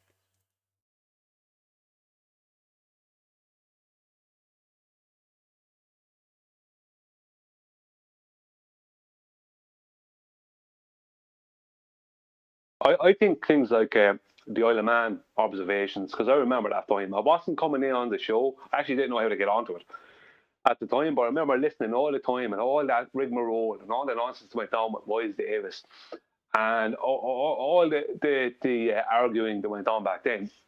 I reckon it would be a good thing for yourself, Nathan, and Anthony, and Adam to revisit that as a show and just show how wrong they were back then. No, that's what I was saying. It would be harder work for us. The admission I gave there was we were working. Everything we started out with was if we are on a ball, and we were pandering to them so much. I'm scrolling back, kind of looking, pandering's trying to see when it was. Just you're downplaying it. Pandering isn't the right word. We'd lost. The moment you enter into their begging the question fallacy with the radius value already assumed, then you've already got a sphere Earth beneath your feet, no matter which way you argue the toss. How much should or shouldn't be there on a sphere is arguing about how much the sphere affects the picture, and how much or little it should or shouldn't match won't ever affect that the assumption's already been made that you're on a sphere. The radius value was already in the calculation. In other words, the second you start using a globe calculator, you've already lost the argument as a flat earther, because you're already assuming that the Earth's a sphere alongside your opponent. Yeah, but my point is that you won't be doing that now, because it's been absolutely proven that the horizon is apparent only and not physical and geometric. Exactly. So it would be a show. Sorry? Exactly. Therein dies the calculation. Therein dies the R value. Therein dies the sphere model. So we won't be doing that again. Well, no, we won't be begging the question of a sphere Earth with a radius again, even though after we debunked it, after the Isle of Man argument, admittedly, we said, no, you won't beg the question anymore. Well, I did, in the vain hope that they wouldn't just come along and assume R, which they did constantly. So they still assume their outcome. We had to debunk it from within, hence we got this picture with the argument that goes alongside it. Yeah, I just think, I don't mind either way. I'm just saying that now it would just be an observation of the Isle of Man. You know what I mean? It wouldn't be an argument. Exactly. Because the second they stepped in with the calculator, you'd be like, so you're suggesting that this horizon is a physical Earth curve edge then? And at the time during the argument, I didn't know why they all went very quiet when I asked them to describe the obstruction, the hill that gets in the way, the bulge, as it was being called at the time. You got a lot of stony silences. I remember drawing a line along the Isle of Man picture to Rumpus and saying, what's this? What's this line? Well, in their model, it's the physical geometric sphere edge horizon, but they went very quiet. And I remember saying to Anthony, I don't understand why this drew a stony silence. There's got to be more to it. All I'm doing is asking about the horizon. You know what I mean? Back in the day, you just didn't know what you didn't know. Exactly. Seems like they don't like anything we do, right? When we label the Earth curve calculator the begging the question, proof of nothing, perspective hijack the curve calculator, they didn't like that very much, right? Because they wanted us to beg the question. So we're like, all right, let's beg the question. Put it in the modus tollens. Oh, wait, that's a straw man. As soon as that was epic. As soon as we started begging the question for them. So you're saying you already know it's a sphere, so we've got to assume that to begin with. Okay, let's assume it to begin with. If the Earth's a sphere with a radius 3959, that's a straw man, they cried. Oh, hold on, that's your claim. That's the premise of your claim. Straw man? What are you talking about? That's what you're claiming. But that's what they seem to do. It's a common trend at the moment. They come in with the claim. It gets smashed into the middle of next week. And then they deny having made the claim at all. I remember back in, I think it was 2017 when, maybe late 2016, but it was definitely 2017 when Jay Tolan Media's observation of Mount San Jacinto from Malibu, from Point June in Malibu came out. And that's 123 miles or something like that. 117, 123. I think it's 123 if I remember correctly, or 4. But anyway, doesn't matter. It's right. I remember the very argument they had with all the ballers, every one of them, all the tops at the time ballers, every one of them in the comment sections on YouTube, every one of them I would say, where is the horizon that these things are supposed to be gone behind? It's supposed to be like there's supposed to be an horizon with refraction and everything at the time. I would say there's supposed to be an horizon, in South Santa Monica or whatever. You know what I mean? There was actually supposed to be an horizon before Santa Monica Beach from where he was, and there's no horizon and nothing. All I got was abuse, absolute abuse, being called all kinds of things from all the supposed top ballers. Just abuse is all I got at the time. Where's the horizon? Because if you're claiming things have gone over the horizon, there needs to be an horizon visible for this to happen, But I think you wouldn't realize even realize the power of an argument straight away, I can't remember who. Would infrared technology work to their advantage, since it would be taking out effects of the atmosphere, and they say that the atmosphere is the reason why we have refraction and we see horizons 10 times further than they're supposed to be. Well, then, wouldn't that be the same effect of bringing the horizon, the geometric horizon, closer? Exactly. Using their little infrared technology. Yes, So it shouldn't would. that bring the geometric horizon closer, like they say? Yeah, it should cut through the atmosphere and show you the physical obstruction of a physical sphere edge horizon getting in the way. Now, if there's a limitation to optical effects in the distance beyond that, you'd end up with two horizons. Now, I'm not saying that it's in literal terms a horizon, it'd just be like a hill getting in the way, which is what they claim you've got, a physical obstruction. Now, obviously, the clarity to that physical obstruction would be increased if you lowered your elevation, because it would bring it closer, meaning you could focus right in on that sphere edge getting in the way, but also if you got rid of some of the atmospheric effects with infrared. So yeah, it should absolutely work to their advantage. What do we get? Vast expanses of flat plains. That's what we get. We get to see Exactly. even further than we normally would. Yeah, I can't remember who it was that said it. I think it might have been Chocolate, actually, that to understand the Black Swan argument is to relinquish your sphere belief.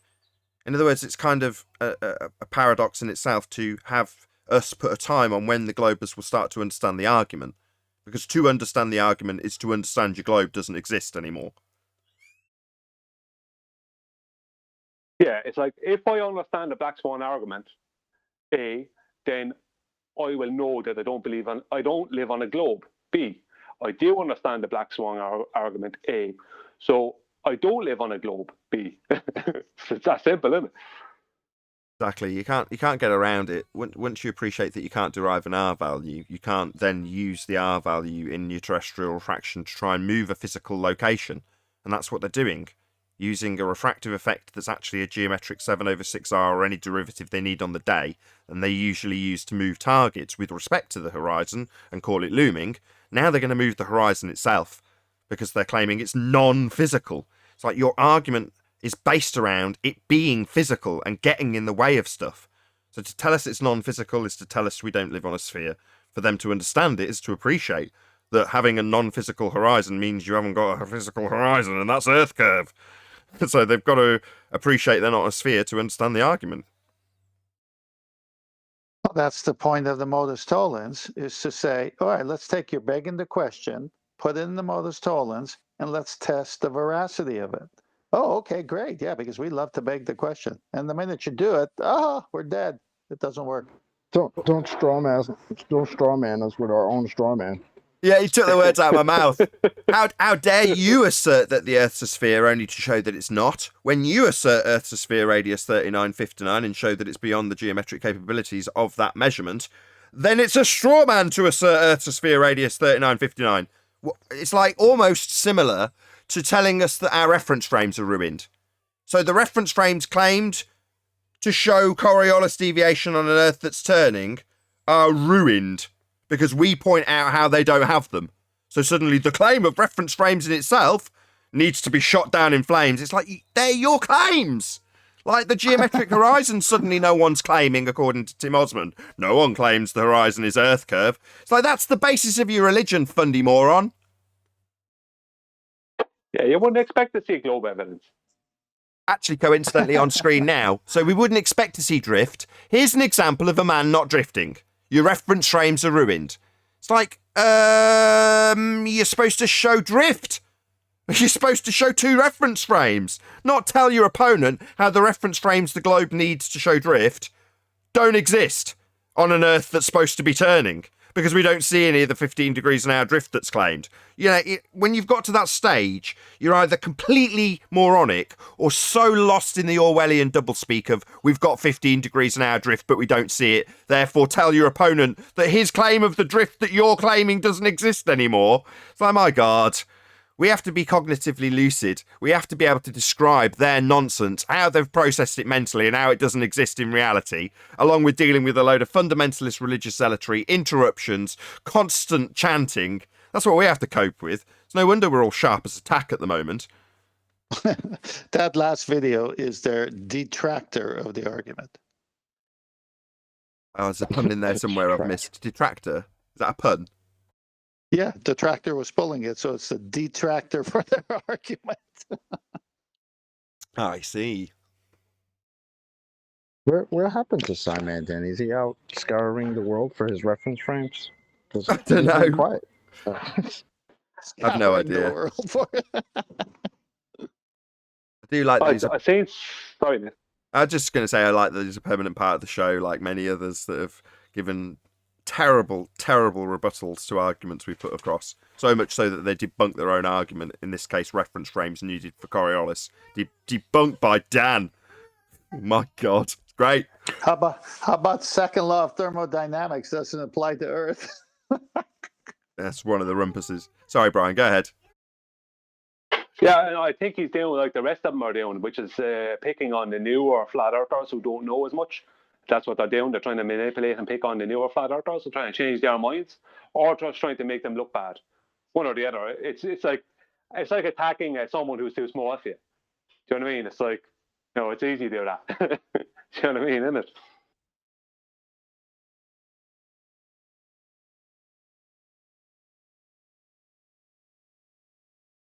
But anyway, Well, their market's going to do nothing but grow because more and more people are waking up to this bullshit anyway, to their bullshit globe. So there's going to be a plethora of new people in this topic that they're going to want to attack and target anyway. So let them enjoy it. They might have to do that just to try to stay relevant, because I think they're realizing they're not relevant anymore, which is why they don't feel the necessity to have to come here and defend their bullshit, because they know they're already done. It's like a boxing match. The challenger keeps losing to the champion, and then they say, okay, let's get some undercard, someone that doesn't know as much as the champion, and they go there and think they get a win. Then they want to re-challenge the champion, so they come on the Nathan Oakley show, and then they get destroyed over and over and over again. Oh, we need a win. Let's go get someone who doesn't know anything and seem like we get a win. And then they come back again and and then they put up citations that destroy their own point when they think it helps their point.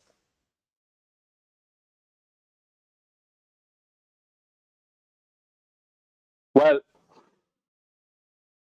if airplanes don't account for drop, then we live on a flat plane. Airplanes don't account for drop, so we live on a flat plane. We can do these things all day.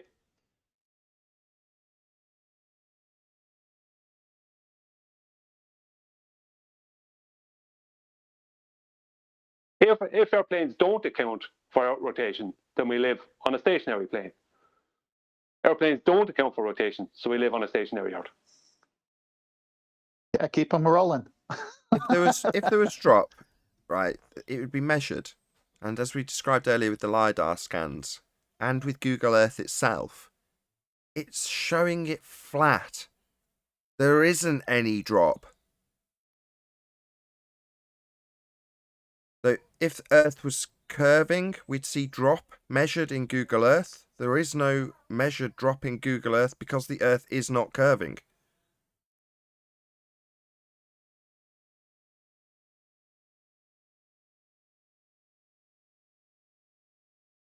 I think my all-round favourite is of all the proofs is still airplanes, because no matter what anyone says, They can throw anything, any amount of gravity they want at the situation. The physics of the situation is that airplanes fly with their noses slightly above horizontal, as that's how they're designed to fly. So they cannot be flying around magnitudes of curvature on an Earth that's dropping away from them at ridiculous amounts underneath them. You know, it's just nobody can, the average person can understand that so well. They may not accept it, but they can understand it. You know, And they can see it They also measured. wouldn't be You able know, to measure use out. that air. Sorry. Go on, Chocolate, sorry. I was also going to say they also can't use that air that the airplanes are using to fly. None of that air would be there without a container. Nice segue. Yes, indeed. How do they create the gas pressure differential over the wing and under the wing? Well, because we've got gas pressure to begin with, and therefore we must have containment.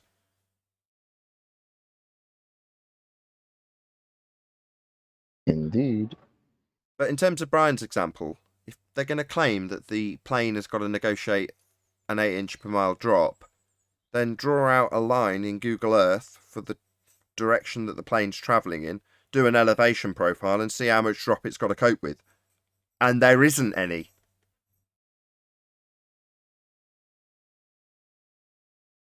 you know, what was interesting is I actually heard Rumpus within the past few days on Brandon's show when I was listening back to it, claiming on his show, now we made a lot of ridiculous claims this particular night, and they even got some really good clips of what he said. But he actually claimed that elevations. He started talking as if he knew about surveying again, and he actually claimed that elevations are all taken from the center of a globe Earth. That's been pummeled more times than I can remember. You know, you go to, I think if you just go to Wiki, it says elevation is not measured to the center of the Earth. Literally is the first reference you pull up if you Google search it. You said he said that again this week? Like recent? Yeah, he said Oh, he within the speaks out of past 4 both days. sides of his Sorry. mouth constantly. Constantly. He'll be corrected, double back on it, even having said it 30 seconds ago, and correct himself. And then he'll just revert back to it later when he thinks no one else that's heard him or has corrected him is listening. To me, that absolutely proves he just picks and chooses which argument to use depending on who he's speaking to, because he's corrected himself saying that nonsense in other places. So, yeah, this is just nothing but tactics. It's silly. And it's looking Yeah, bad. it's totally obvious. Looks bad. The more time that progresses and Rumpus defends the argument, and the more people that listen to it and try and parrot the contradictions back out at their audience, the worse it looks. Because it's clear that they're speaking in contradiction doublespeak and out of the both sides of their mouth when it's been corrected in the case of Rumpus. Well, that's very telling. You don't need to speak out both sides of your mouth. You don't need to contradict yourself if you've got the truth on your side. That's a demonstration how the truth isn't on your side if you've got a globe belief. Now, if that isn't glaringly obvious, then I don't know what is. Yeah, I absolutely agree. I mean, he would go if he came here. Would he make that claim today? No, I would say he might, but I'd say he wouldn't. But yet he'll make it where he's talking to Jeremy or someone over on Brandon's, who he knows is not thinking about what he's saying, and maybe hasn't looked at it like we have. You know. So he'll use that argument somewhere he thinks he'll get away with it. You know?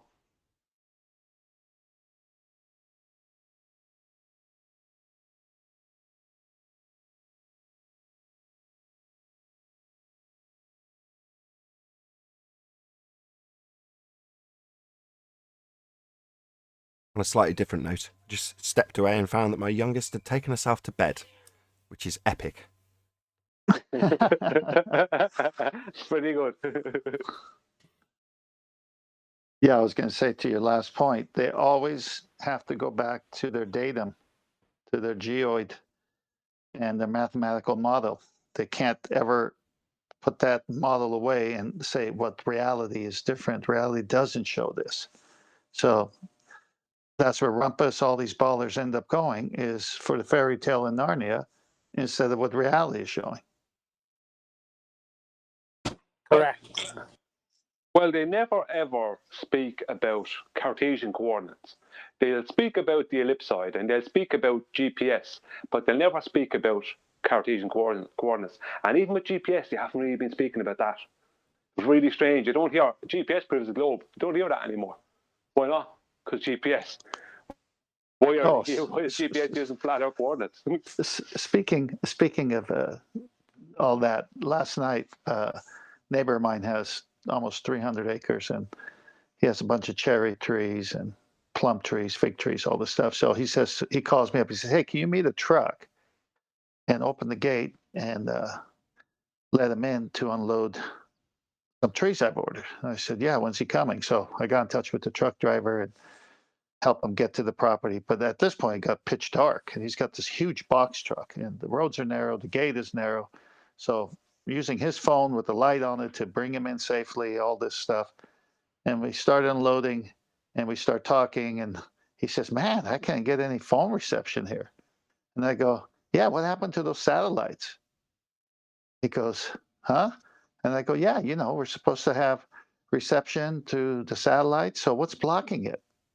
He just looked at me, and I go, "What I'm trying to tell you is that there are no satellites. There is no phone reception here. It's because the antennas and the triangulation doesn't work between the hills and the valleys here." And he just looked at me like, "What the heck are you talking about?" Yeah, but spot That's on. right, because... True. Go on, Nathan, sorry. No, you were about to say the same. Go ahead, Brian. I was just going to say that because they're pre-assuming that they're getting all this information from satellites. Most people don't even realize they're getting everything to their phone. It's just coming from cell towers. There's nothing that comes to the average computer, laptop, tablet, or phone that has anything to do with satellites. The only claim of satellites is GPS, navigation, and weather. They'll simultaneously disclaim that it's essentially the Loran system that's been extended out, and how the military used to use it, and how the towers triangulate your position. They all but disclaim exactly how the system works, so that if you were to look into it, you'd find that yes, you are being triangulated between these two different towers, and in the valley you can't see them, therefore they can't triangulate your position, therefore it doesn't work, etc., etc. But even with that explanation, they'll still pepper that explanation with, "But satellites are still real. Some of the network's still using satellites, though," because they'll just pepper it in there. So people will still accept it, even if that guy went away and was like, "I wonder if that's true," looks it up. The propaganda will still be there in the explanation for what you have correctly identified as true, and anybody can look up. Yeah, sorry, Tench, you going to say something? Yeah, I was going to say that's the other word for datum, propaganda. Is that true? Yeah. Or are you just saying datum No, is propaganda? No, datum means datum is a starting point for to make an inference from. That's a datum. Yeah, Starting point. Yes, that's as I understood it. And I like their the starting datum point. that my eyes and my senses that I was born with give me. That I see flat, I feel stationary. I like that type of a datum. At least, Yeah. at least as an actually, a foundation to start with. Well, it's the How do you same. start with the ball? It's the same foundation they start with when they actually measure things, though, isn't it? It's a necessity that the ground beneath their feet is flat for them to do any of the building or measuring that they actually do with Euclidean measurements. This is Brian's point that he bangs home all the time. And it's the same, they're all the same point, actually, but the same as 10th Man's point in his demonstration. It's got to be flat or none of it works. Yeah, I mean, their datum is an ellipsoid. Their starting point is a mathematical model. So they're starting with a mathematical diagram, a model. And so that's their starting point, if you use the word datum. Whereas our datum is exactly like Chocolate says. We see flat, we experience stationary. We understand gas pressure. That's our datum. We start in reality, whereas they start immediately, they're starting in non-reality, if they're starting with an ellipsoid or a geoid. Precisely. But from that starting point doesn't derive any measurements or any useful axioms to make the measurements. That's the point.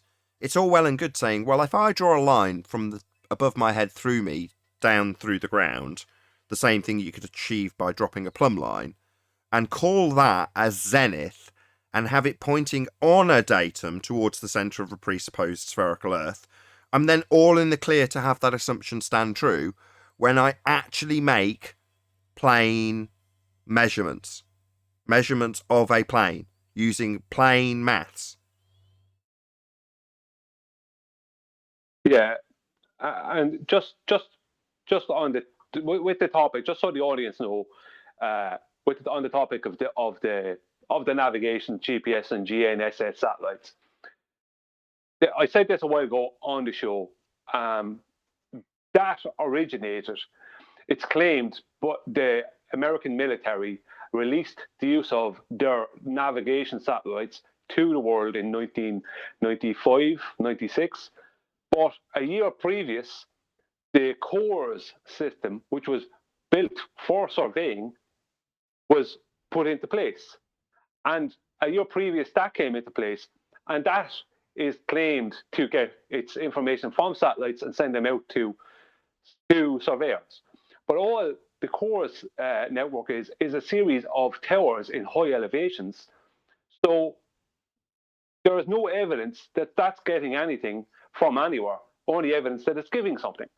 So a year before the American military claimed that they had satellites and they gave the word GPS, so people had Garmin's in their car and whatever, a year before that, surveying had GPS from towers. So there's a contradiction there. So GPS and GNSS, all the maps, all the coordinates they all come from surveying, they're all flat Earth, and there's no evidence that anything is coming to them towers. There's only evidence that there's microwave transmission going from them towers. Right. Nathan, I put 3 slides in Master B. One is previously seen, but the 2 that I put next to it aren't. Can you go there? Okay, you want me to start with the Co-altitude and zenith distance, where it shows center of the Earth. Okay, so what you see here is a celestial sphere where all the stars are mapped out to infinite distances as a sphere around the Earth, which is a sphere in the middle. And you could see here the zenith position of that one star is coming straight through the surface of the Earth and hitting the center. And lo and behold, the only way you can get an angle is to have 2 straight lines, and they have to go to the center of the Earth to do it. And those calculations that are below that, if you go to the next slide, this one I've shown already, matches this one, I believe. So now we're looking at it from the surface of that said presupposed sphere, and you get your 3,000 nautical miles. But the way they get that is to go to the last slide. They have to have a man in the middle where the radius is, in the middle of the Earth. Now, whoever takes a measurement from the center of the Earth so they can get the angle that the ballers need for the sextant to work. So what they done is they reversed the math in all celestial navigation that has to do with the sextant to make you think that you're getting it from the surface, but really they need 2 straight lines and they have to go to the center. As you can see in this depiction of 2 celestial spheres and 2 globes, where's the guy standing? On the surface of the Earth or in the middle of the Earth? That's where the datum comes in. So if you're taking the zenith, your plumb line, that's what you say points to the centre of the presupposed spherical Earth. And then when you match up your position, so you go, well, this is where I'm standing based on the datum. Well, that points you out. For instance, England would roughly be in this position. I don't know where it is. I can't see at this distance. But that's no longer plumb, right? It's no longer going straight. But if you say, well, I'm assuming that plumb line points to the centre of a presupposed spherical Earth at the angle depicted in my model, then you've begged the question in lieu of any measurements before you've done anything. So therefore, your zenith points at the angle in the datum. So you don't have to worry about seeing it from the centre anymore because the datum gives you that. But the only part that goes through the center is the zenith, and the center is presupposed. In actuality, the zenith is coming to your feet where you stand, which is the subpoint over a flat Earth. And the only way you get this angle on the bottom picture here is to do it from the surface. And the surface would have to be the celestial horizon, a big, great circle that's flat. So as you can see, they need two straight lines to get an angle. And if you're on the surface of the Earth, you don't have two straight lines. You only have one, which is the star overhead, zenith, and everything else is curved. So you can't get the angle from the surface of the Earth. The sextant would not work from the surface of the Earth on a curved Earth. It could only work from the center of the Earth. But I haven't met a person who's gone down there and taken the measurement. Which you couldn't which you couldn't do over a curved surface. It's getting more and more concise, Tenth. You've got to keep saying it because it's getting more and more snappy the more you detail it and the more depictions. As you did it as well when you were talking about taking the plane measurement. I put up your picture of a sextant, which is a great little GIF. Yeah, well, I said this is the year of the sextant for me to give to the flat Earth community, and I'll stay on it for the whole year. Excellent. By the end, it'll be down to about 2 sentences, maybe 10 seconds. There you go. I probably do people's heads in a bit if they're hearing me if I speak about surveying all the time and GPS and stuff. And I know everyone on the panel has heard all this and you know all this. But there's so many people out there who would not be aware even remotely that the likes of a phone doesn't get anything from, I suppose, a satellite, as a smartphone. I instantly think, because I know people, instantly think that it comes from satellites. They wouldn't even realize that everything they get into their phone is from land towers, cell towers. So even though I might harp on a bit about surveying and all the rest of it, it's not for your benefit, you know all that. It's for people who might be new or who might listen to the show and go, hang on a minute, is that real? You know? I'm sure that explanation wasn't for our benefit either, because you're talking to somebody who does the same questions over and over again intentionally for that reason. The way you drill these things into people is by going over and over and over them. And we become more concise as we do it. You become more concise. Yeah, you've explained it to us, and I'm now taking your explanation and making it as concise as I can in my understanding of it, thanks to you. But you don't have to justify that in any way. You've got to repeat this stuff. When I was first being educated in a lot of these subjects by Quantum Eraser, I said that to him. At this point, you've got to say these things over and over again to me, maybe 10 times in varying different ways to say the same thing, for it to finally be sunk in enough for me to then repeat it out in a discussion or in a debate. Well, that takes time. And for you as the educator in this scenario, Brian, you've got to repeat yourself. You've got to say the same things over and over again. None of it's going to change. And having maybe hinted at the idea that you can't use this piece of equipment on screen now unless it's flat, because that's what the maths depend on. Well, might have hinted at it. Well, I've got to say it 100 more times until it's concise enough for being, 10 seconds and maybe 2 sentences. And, that takes it being repeated. By then, you've got someone else going out and banging the same drum. The most recent example of this is Tommy Hench. He's out there talking about the second law of thermodynamics and how we can't have gas pressure without a container. Well, good on him. Well, it's because it's been banged as a drum over and over and over and over again for several years now. You've got to repeat yourself. People don't like it. It's like, well, people will come and go in terms of their wanting to hear that information. And there's often new things that do come up, different ways of arguing similar subjects that have been reiterated over and over again. So, it's not that every show is verbatim what the last show was, far from it. But you've got to be repetitive for people to understand. In order to have a good sales training, we did repetition. We always called it repetition as the mother of learning. And they got so comfortable with their greetings, the explanation of their product line, how to overcome objections. We practiced, drilled, rehearsed all these things with so much repetition that when you're in the actual situation in someone's home or office and you're trying to sell your wares, it flows out so naturally. Yeah, I get criticised by my wife. I'm technically, although it's just I'm discussing something I want with my wife. For most recent example, I want to put more bass traps in this room. I always want to put more bass traps in this room. Anyway, I'm explaining why and showing her the measurements of them. And she's like, stop. Look, you don't have to. Tell me what you're about to tell me. Then tell it me. Then tell me what you've just told me. like you're making a presentation. It's like, yeah, but I want you to understand it. Should like, look, just don't do that. But that is what it is all about. If you're presenting a piece of information, first you suggest what you're going to be telling the person that you're going to tell them. Then you tell them what you're telling them. Then you summarize what you've just told them, because then it will hopefully have sunk in. Well, I got advice for people like that. Don't sell past the close. Yeah, but that's like Yeah. 4th grade essay writing. I mean, that's A what lot they of that'll teach you go in over a lot of school. people's heads. 10th. Don't sell past the close. What that means Yeah, is once you've closed a sale, once you've said to the person, how would you like to pay? It's a soft close. And they go, I'd like to pay by credit card.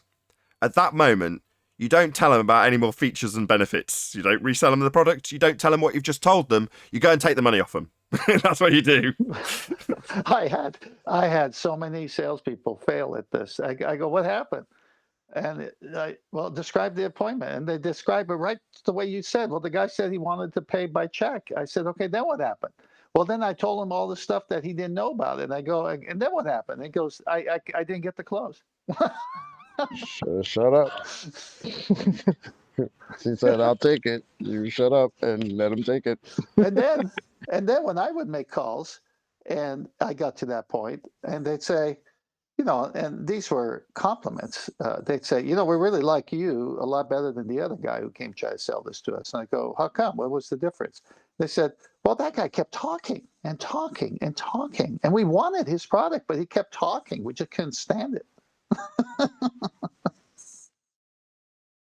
The problem here is that we are not only pitching, the customer isn't the person we're pitching to. That's the weird scenario here. The audience is the customer. Technically speaking, they're the people we're actually pitching the information to, albeit in a debate structure. Now, the person who's on the other side of the debate is obviously, in some instances, violently opposed to what we put forward, right? Well, that person's never going to buy. In other words, there is no close. When you reach the point that you've won the argument, they're just going to want to circle back to the beginning of the argument so they can affirm it in their own mind by way of repetition. In other words, they start chanting. Well, that's not what you want as a salesperson. You want to take their credit card information and then move on to the next customer, right? Well, they don't tolerate that here, because that's a paradigm shift. It's not a credit card swipe.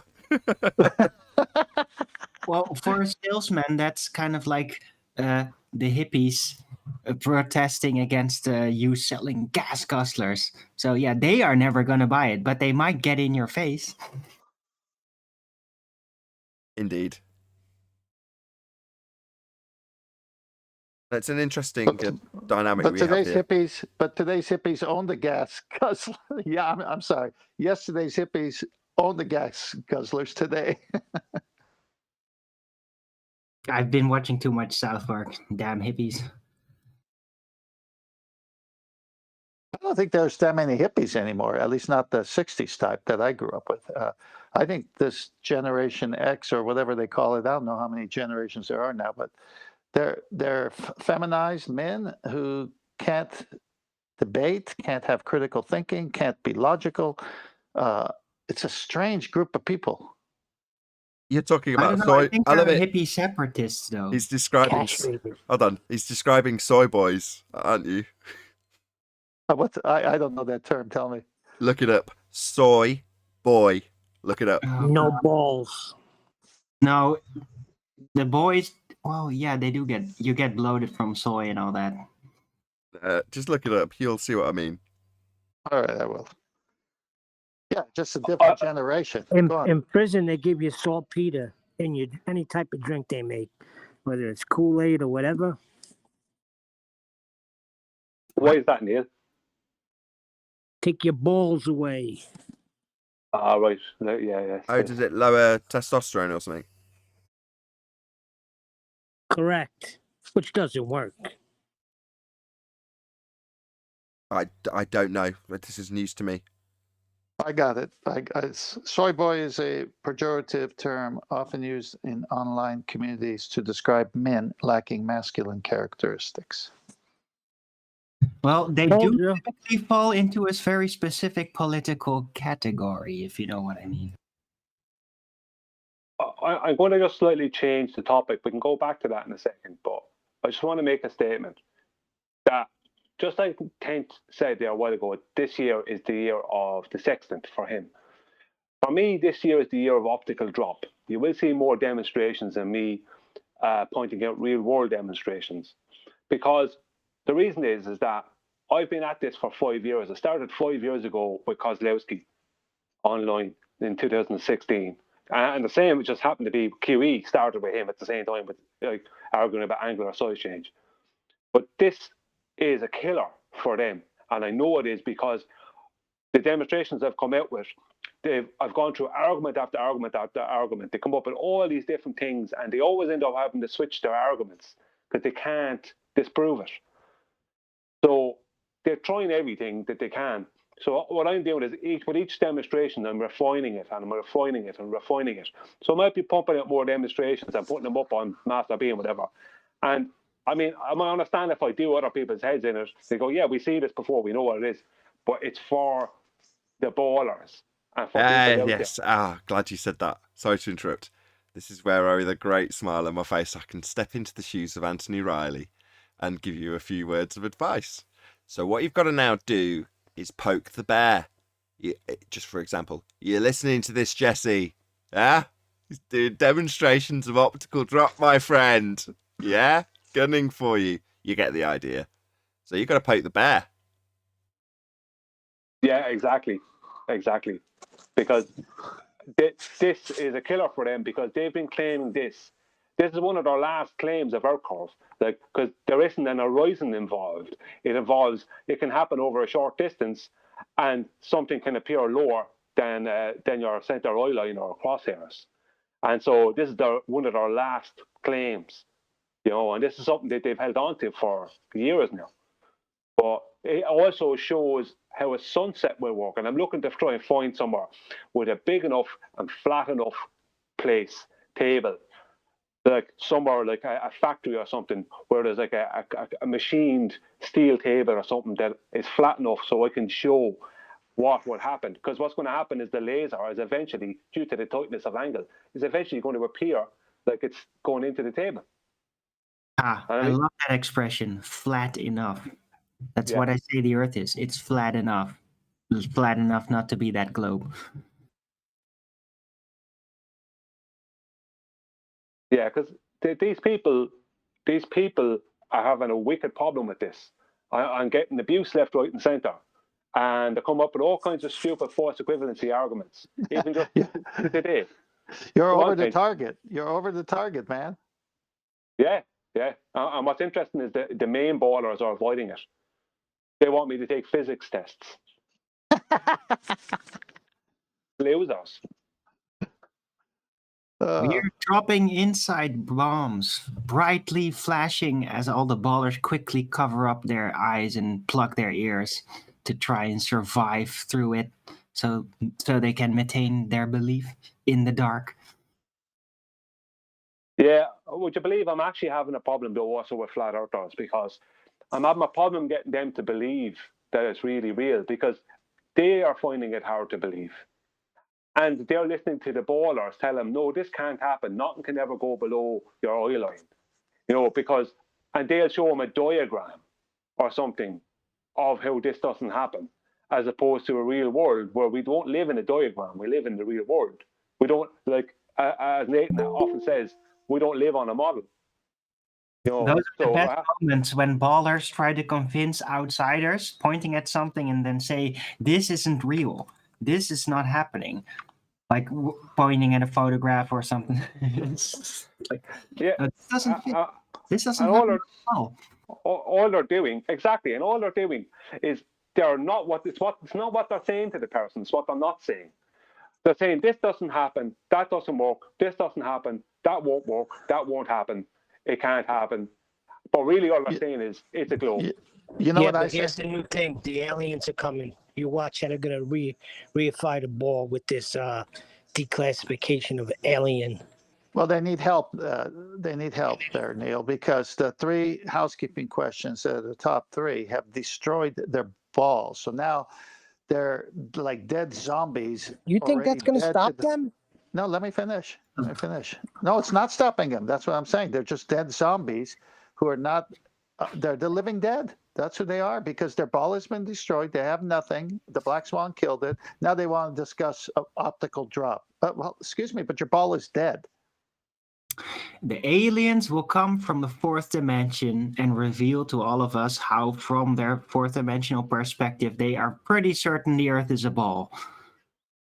You're saying And aliens? people will Hold on, believe them. hold on. That must mean that's quite good in a way because I was going to segue onto this. So you're saying the aliens that they describe are pseudo-Ramonian four space aliens, right? Well, they will certainly try to reify that into it, yeah. Okay, so exactly. So they're going to come from space. So this is a distinction. So I'm sure I did this with you one time, Neil.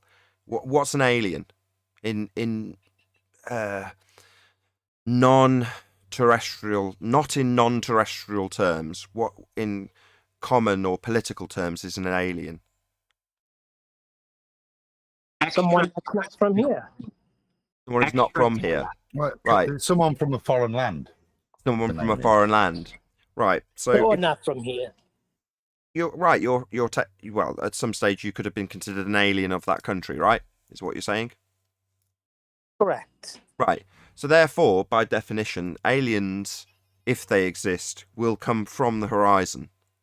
They'll come from out there, not up from the sky vacuum that doesn't exist. In other words, what they describe as space, a fake place, a vacuum of the sky, that's not real. Neither is the four-space geometry describing the bending of a conceptual medium with gravity. That isn't real either. So therefore, what do we know an alien is, and where would an alien come from? Well, potentially, if there was more land, that's where they'd come from.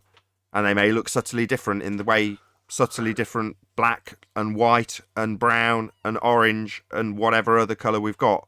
Blue, Nathan. It's blue. Maybe they're blue. Maybe they look like Avatar, but a bit Think more that's human. A joke? Think that's a joke? But I think the globe is part of the Great Deception. Hold on, There's a Arwen's big- probably got an We'll have unobtainium blue joke. Go ahead, Arwen. I'm just saying that's not just a randomly picked color. You know, there's many historical, or you could say mythological references to blue-skinned in all kinds of cultures. So yeah, there might be blue-skinned beings out there in another part of the realm I that's agree. cut off normally. I agree. That's not my point, really. The colours are relevant. Yeah. Okay. It's just that where they're going to come from isn't going to come from a sky vacuum with them having travelled massive distances in a space, quote unquote, spaceship from another light in the sky. No. If they're going to come from anywhere, they're going to come from, I'm pointing, I'm just not on camera, out there, and I'm pointing towards the horizon. Or they're going to arrive on a big flying city and make it even more confusing and easy to speculate how they are Or on a turtle back.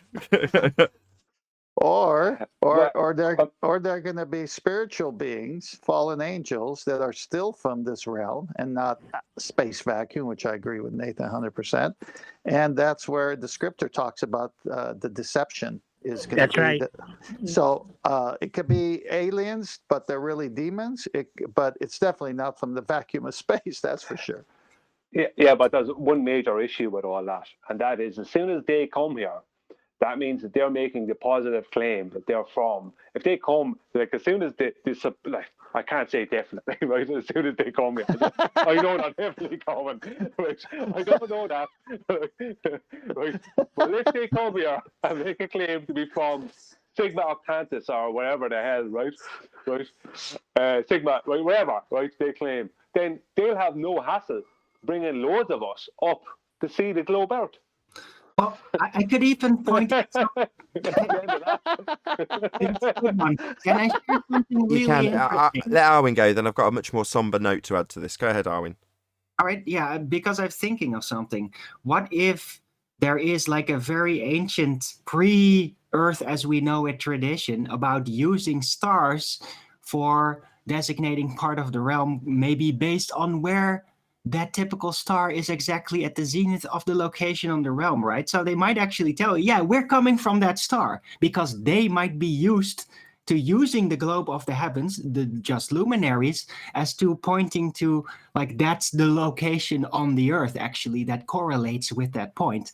And we might all think, oh my God, that means they're coming from the big ball of fire, billions and billions of light years away and all that. Right? That could happen. Well, I'm going to hold off what I'm going to say because I think it's going to be a good for the outro. So I'll wait for the end of the show. No, go on, because I was going to add another note to this point. If there's something on it, I'll just say it. Well, if they're going to, whoever they are when they come, they're going to come on time. What I was going to add was a bit more sinister. If what you're suggesting is true, and I don't necessarily... Hello? If what you're suggesting is true, right, you're saying that there's a potential for the model, the heliocentric model, to imply that we have other beings from distant planets or whatever they're going to describe, and they would come from the sky. And they could be benign, right? We could be their technological and intellectual superiors. Therefore, how they got here with interstellar travel, I don't know, but that's not the point. My point is that they're potentially benign. They might even be on our side, right? If they're more advanced, that's how the narratives are spun out, at least in fiction. Now, what I'm saying is, no, if aliens are real, and they are, as just described, they'd come from the horizon because they're beyond the land that we're on. And you're saying that, no, if stuff does come from the sky, we need to be worried about it. But it might be the case that they're painted as being completely benign, right? Actually on our side. Well, you'll recognize it. If it's a giant floating cube, we got a problem. If it is like a floating city on top of what seems like a big, a pile of dirt, then the chance of benevolence might be higher. The only floating city will be the New Jerusalem coming from the sky, buddy. One nail. One nail. Go on now and get the last word in. I thought that's what you were alluding to, Arwen, to be fair, all along. I thought you meant the Tesseract, but there we go. Yeah, well, look, the flying cities have been described even in the Hindu mythology. And correlating with situations that are still puzzling people with the nuclear radiated areas and all that. Remember? Wonderful. With that, I'm going to say, go on. I'm never going to get to round out. Yeah. Oh, you ain't going to get to round out because I was just going to have Ackenbars prove that the Earth was rotating. Oh, wonderful. Yes, if you buy it, I'll keep the show going. So you might have just saved another quarter of an hour of show. You there, Virus? Yep. He said that the Earth's rotating. Go ahead and prove it. It doesn't matter which one's It doesn't matter which one's rotating. I also said that too. So what you want me to prove? The rotation of the Earth? We got Coriolis. Yeah, you claimed it. Yes. Coriolis. Coriolis. Okay. So which Coriolis deviation exactly proves it? You don't know what Coriolis is, Virus. You can thank that. Go ahead, post the citation right here in the live stream. Let's see if you know it. I'm asking a question. If it is Coriolis, what exactly is the example of this Coriolis in the real world that is proving that, according to you, Akuma? No, what is Coriolis first? Then we'll get to the example. Right, because I don't think he knows what it is. Then it's never going to get answered. That's fine. Well, that's his problem, not ours. Okay, I'll post something. I'll post something. Good. Did you post anything in there just yet? I'm that sorry. He has no idea what Coriolis is. Oh, he's got multiple reference frames. Which one? Infinite reference. Ackenbars wrote which one? Yeah, that was before you brought me on the air. Infinite reference frame. Oh, I'm sorry. Go ahead. Is spinning around something bigger, around something bigger, around something bigger. Remember? Well, just so you're not confused, we're looking for the definition of the Coriolis effect. With citation, we don't want to know what you think it is.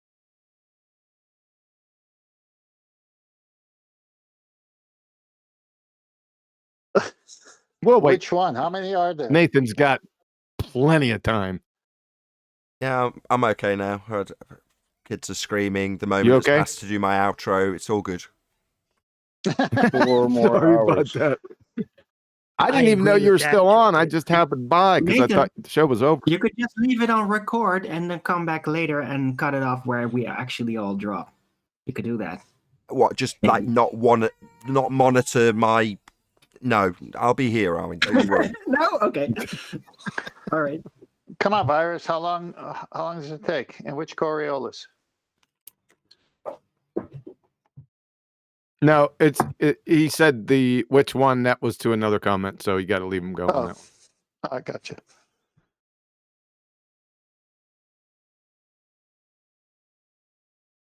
All right, I'm about to post something now. Okay. Get back. By the way, guys, I got a Discord server for those who didn't know yet. Yeah, It already still joined. works. I'm trying it out. Hold on, give me a second. It's not copying this shit right. All right.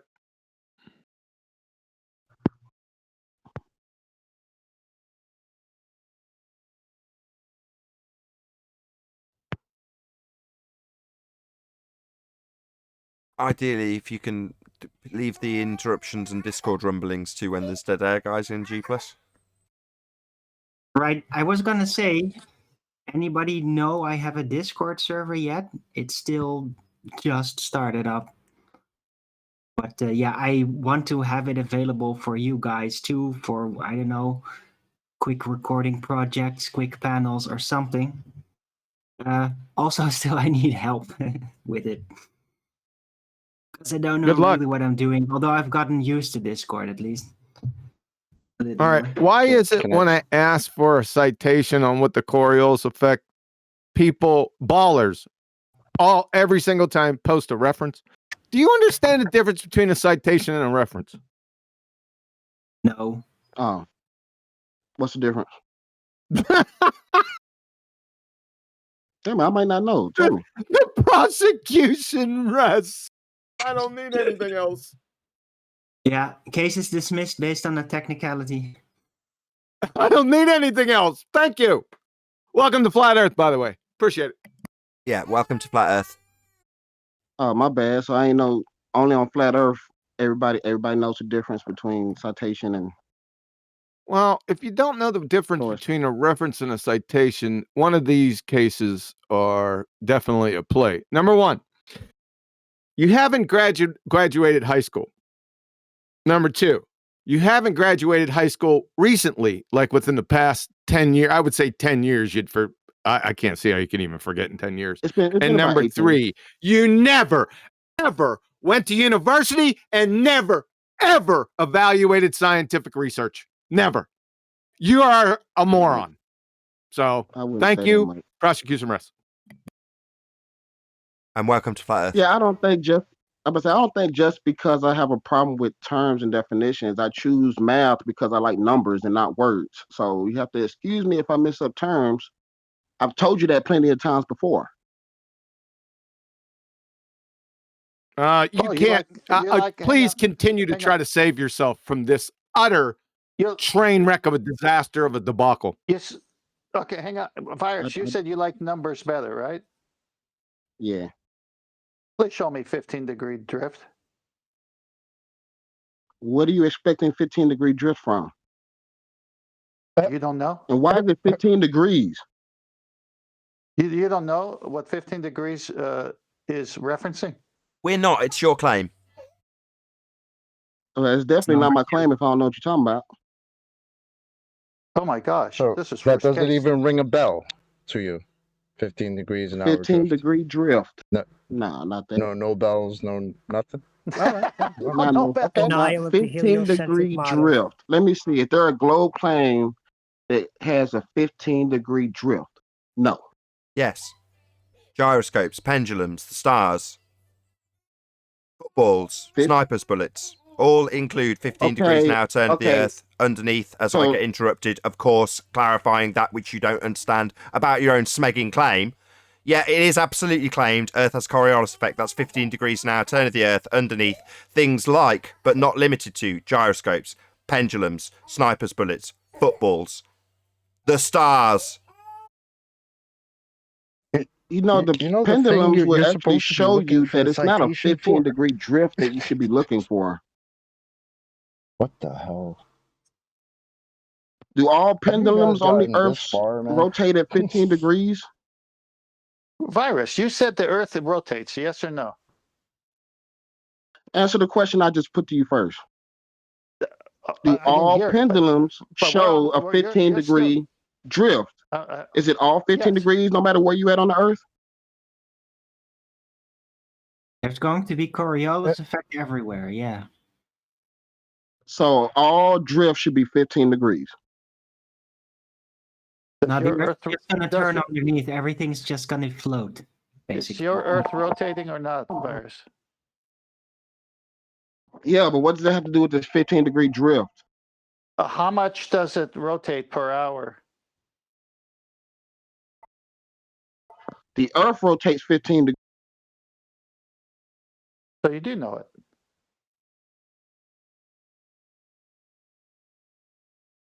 I'm confused. What happened to him? What happened to what? The Earth rotate. So the Earth rotates 15 degrees, right? Okay, yeah. Okay, so when a football is kicked, or a sniper shoots his bullet, or a drone hovers in a stationary place, the Earth should rotate 15 degrees underneath it, correct? No. Is there a globe claim that says that? Can you post a citation that says the globe says that should happen? The globe says. Do you think the globe writes papers Not and shit? literally. Not literally. Come on, you know what I mean. So if the Earth is rotating at 15 Globe degrees, for you. so if the Earth is rotating at 15 degrees, then what's the stars going to do? What's the angular velocity that they're going to take up? They're gonna go 15 degrees, but they're not drifting. They're not drifting. What they doing? They're moving. They're not drifting from any path. How can they have be an moving intended- when the Earth's moving? They have an intended path. Relative to us, they have an intended path that they do not drift from. So I'm not understanding how y'all expect the stars to have a 15-degree drift when they're Well, not you said drifting they were from their moving. path. How are they moving when the Earth's moving? It's all moving. You said in the they globe- were in- moving. okay, in the globe model, well, in the heliocentric model, I can't say globe. In the heliocentric model, it's all moving. What's all moving? Stars and the Earth. So the stars are moving now. Can you get your story right? Is the Earth rotating, moving, or the stars moving? In the heliocentric model, it's all moving. So everything's moving. What the? Do you even know your name? No, he's right. Hold on. Yeah, that's right. I mean, show me a globe claim that says the stars do not move. Well, show me a heliocentric claim that says the stars don't move. But that's observably bloody obvious. We're asking what you assert is the cause of that movement. I think you're asking to be clarified whether when we see the stars moving across the sky, is that perceived movement due to movement of the stars or rotation of the Earth? I think is the point you're being asked about. Yeah, you're the one that's claiming it's someone else while simultaneously telling us to point where someone else is claiming it. You're the one claiming it. I'm not making the claims. Y'all are bringing me here throwing claims on me. No, those are just globe claims. That's what the globe claims, and you're a globe believer, so it is attached to you by default because you're a globe believer. So as a globe believer, you believe Earth's turning underneath to cause the not actual deflection in the stars, or gyroscope, or pendulum, but not in an aeroplane, not in a hot air balloon, not in a drone. It's just two positions being simultaneously held. You're reluctant to claim it, and you demand that we prove where you claim it, and I example where you claim it, so that you can deny it, because it does not happen. But you do absolutely claim it on a globe. That's the claim. What you're being asked, I think you're getting. I think you're like getting the claims wrong or confused or something. Like the stars moving is not Coriolis. That's the globe. That's not a globe claim. Akamvirus, please. What you're being What's asked is, when we see the stars move, is that an apparent 15 degrees an hour movement, or is it an actual 15 degrees an hour movement? If it's an apparent one, then that means you're claiming that the Earth is doing the 15 degrees an hour rotation. If it's an actual movement, then you're claiming the stars are doing the 15 degree an hour rotation. So is it apparent or actual? Okay, the Earth is moving, which has caused the appearance of the stars moving in our sky. That's something you just demanded we justified as being our claim. So, do you see how it's No, your I claim didn't. now? Varys, don't need to interrupt. Do you understand now that that is your claim then? Something you demanded we prove for you, like the other guy the other week. He demanded, after we proved it wrong, that we showed where the globe claims it, like you've just done. But now you do understand, having just declared it, that you are actually claiming Earth turns underneath to cause their apparent deflection. That is, in fact, your claim. We just pummel it when we show there's no deflection at 15 degrees an hour. As you now decide that you're going to talk through this painful truth that you hold both positions for, both deflecting because Earth turns underneath, as you've just admitted, but you simultaneously demand we prove you claim it, because it doesn't happen. All right, so there's a correction with that. Stars moving is not Coriolis. That is not a globe claim, and I would never, ever claim that. I mean, that's ridiculous. I understand that. You said that earlier, and I pointed out that it is a claim of the globe, and you are a globe believer. Therefore, this claim is attached to you by default, whether you claim it or not. It's a globe claim. You're a glober. And I just also told you that it is not a globe claim, and I'm a glober. So, do you want to show us that? Okay. Show us where it's examples that we don't have Coriolis drift on a globe. Give us a reference for that. I can give you a reference that probably says the stars do not move because of Coriolis. Maybe, because that's really a dumb claim. Nobody claims that. Well, then welcome to non-rotating stationary Earth, because that is precisely what the globe claims, you dumbo. Okay, can you show me where the globe claims that? You just claimed it 2 minutes ago when you said the Earth's turning underneath them. You claimed it. I'll cite you. I have never claimed that the stars move because of Coriolis.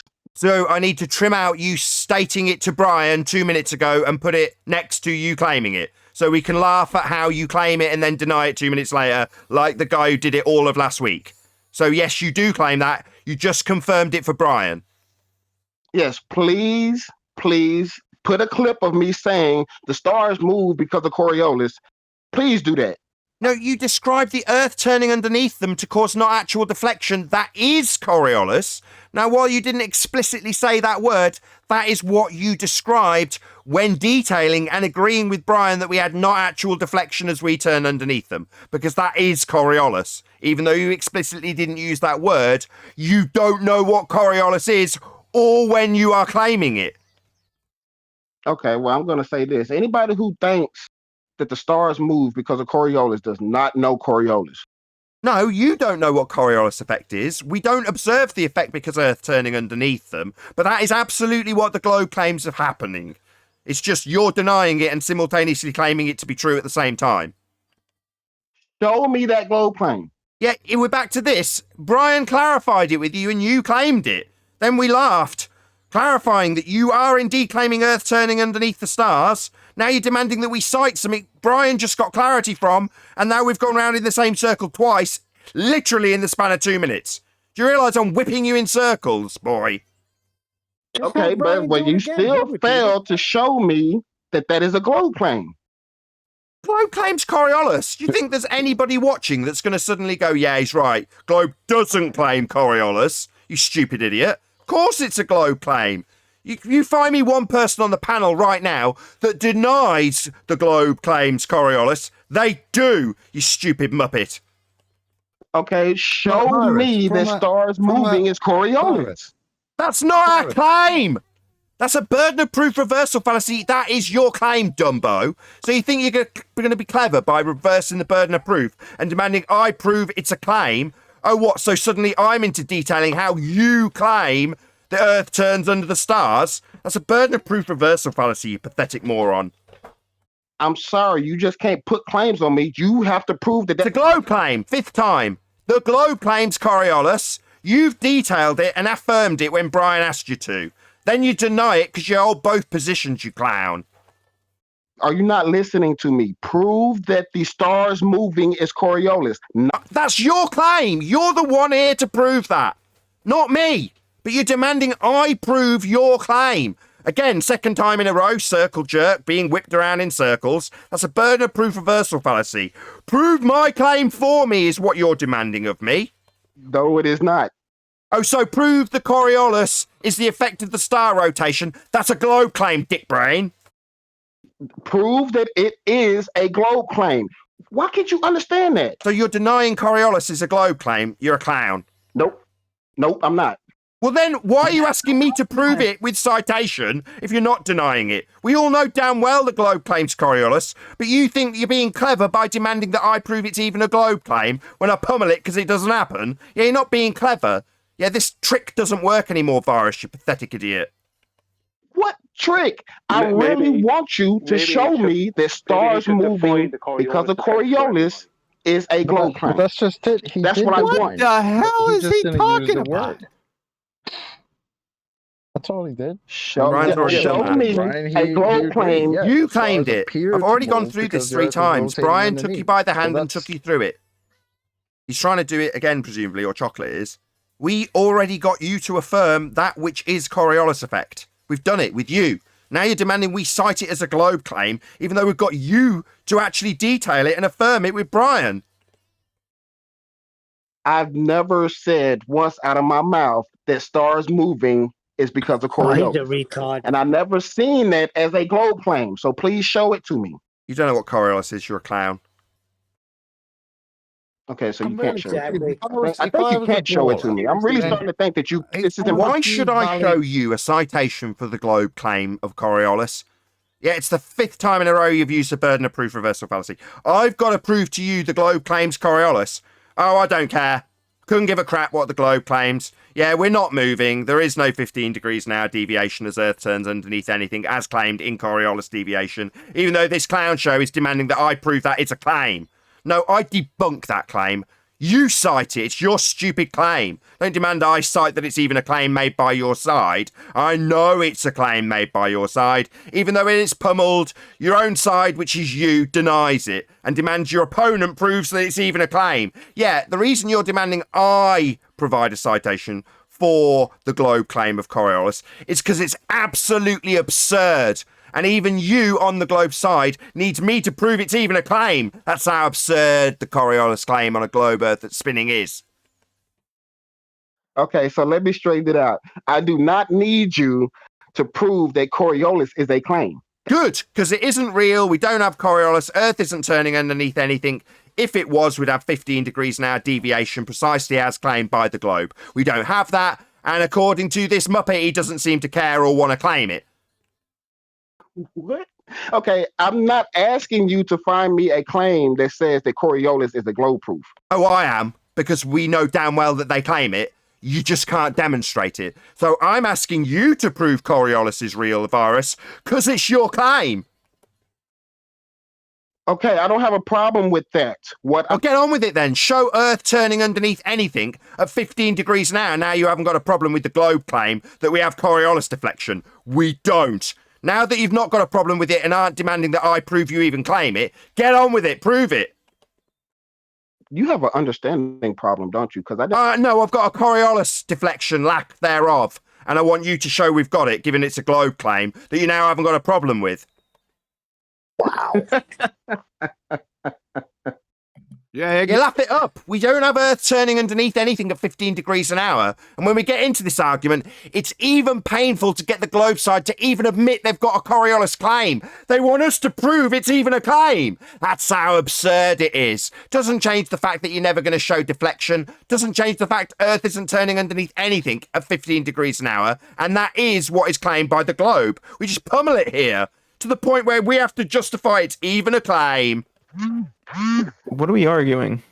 He's not listening to what I'm asking for, and it's funny. What are we You know where arguing? you are. That's a Because you typical already Waller snatched your own argument. wig off, bro. No, Wow, no, bro. I know what's the argument, but he You were can't supposed seem to to get what prove I'm asking that the for. Earth is rotating and the stars aren't. That's what you were supposed to prove. Get to it. Remember the first claim? Remember that? Oh yeah, y'all are fucking Prove awesome. I love y'all that the guys. stars. Go ahead, do it. Coriolis. Prove that the Earth is rotating, Corey. All you say is one word, right? You think that's That's a all that's problem? needed.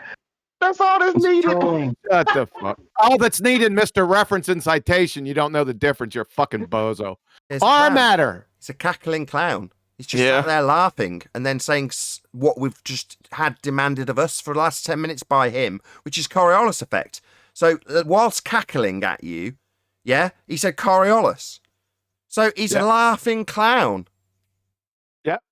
He said the star. I don't know how many times he said the stars were moving and the Earth was moving. I don't know how many times he said that. He doesn't even know where he's at or his name. Our matter. We're asking for somebody to show that the Earth is rotating. That's what we're asking for. And the stars are stationary. That's what we're asking. Prove it. Oh, me? I mean, no, I just wanted to know what the argument was. Is that it? Yeah. Now you know. Now you know. That's it, Nathan. I didn't want to hold you here all that long. The argument is there'd be a the argument is there'd be a 15 degrees now deviation. That's Coriolis effect. If Earth was turning underneath stuff as a non-inertial spinning reference frame, we don't observe that effect. Therefore, Earth doesn't have Coriolis effect because it isn't spinning. If it was, we'd have Coriolis effect, and we don't. We got Nakes here that thinks the Earth's rotating too. Come on, Nakes. Go ahead, prove that, man. We want to hear you. Come off, Moot. Share your pain, numpty. That's what I thought. You'll come off Moot after he's done, though. I'll be waiting here for you. I don't expect to see the stars moving. So where are these cockroaches then that come out when the show's over? We got a couple in here. Extremistes, Nakes. They're in here now. Raid. I mean, okay, I guess I can give it a shot. Because I guess you guys were talking about how supposedly, well, not you guys, but you were saying that Coriolis would essentially be proof of a ball Earth. At least that would be our claim anyway. I guess I can give this a shot. So it is your claim. Good. Clear the airways. Go ahead, my friend. Okay. So real fast, I noticed Akuma Virus is saying they think Coriolis is 15 degrees per hour drift. Is that true? Do you guys believe that it's specifically just the drift? Sorry, are you asking the globe side or the flat Earth side? Which side are you taking in this argument, first of all? Oh, I'm asking the flat Earth side. Do you guys believe that what we believe the Coriolis is simply 15 degrees per hour drift? Like, is that what you guys believe? No, it's not. So we know what Coriolis effect is and the rate that it's claimed to be occurring at. Is that what you're asking? Do we know what Coriolis is? Is that your question? I guess so, yeah.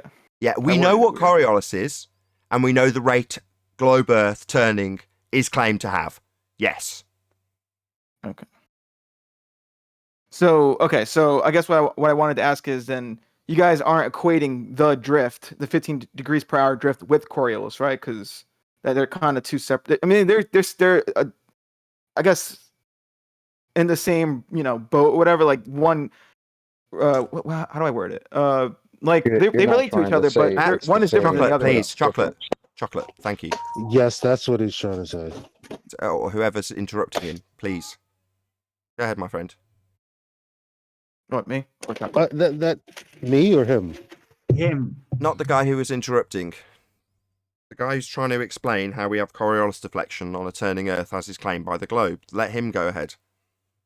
Okay. Anyway, no, because I just want to make sure you guys weren't saying that the drift was Coriolis effect, because I noticed some people... What drift? Sorry, what drift? What drift would that be?